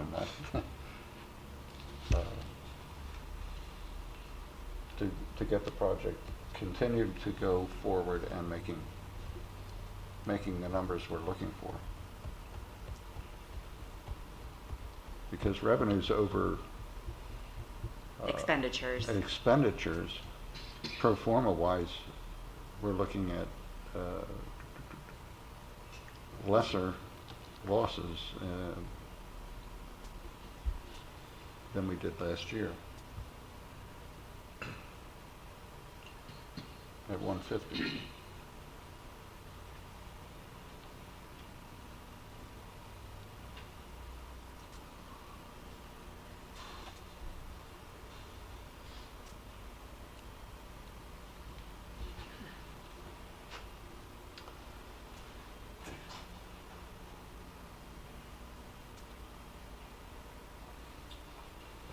Gentlemen, I've already told you what I think.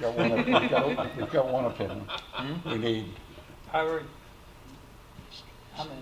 stay with what it is. I'm comfortable with that. Okay. I'm fine with the 150. Okay. Okay. Do we have a motion? You need to have a I motion, don't or think you we need a have motion. consensus? I just need a general consensus so I know what to direct to council. And then as to the 2 maintenance workers, would you recommend them to the council also moving forward Okay, to we help have- with the program? Sure. I think we have a recommendation for that too. Awesome. And that is all I need from you gentlemen. So I'll make sure that council gets that on Wednesday. Do you have any questions for me? When are we gonna get rid of all the derelict boats and trucks and cars and everything else down there? Oh, okay. I think Sorry, that's a not combination your of question, PD so- and code enforcement. I mean, somebody has to complain before somebody's going to do anything. I just present numbers. I understand. If there's no further business,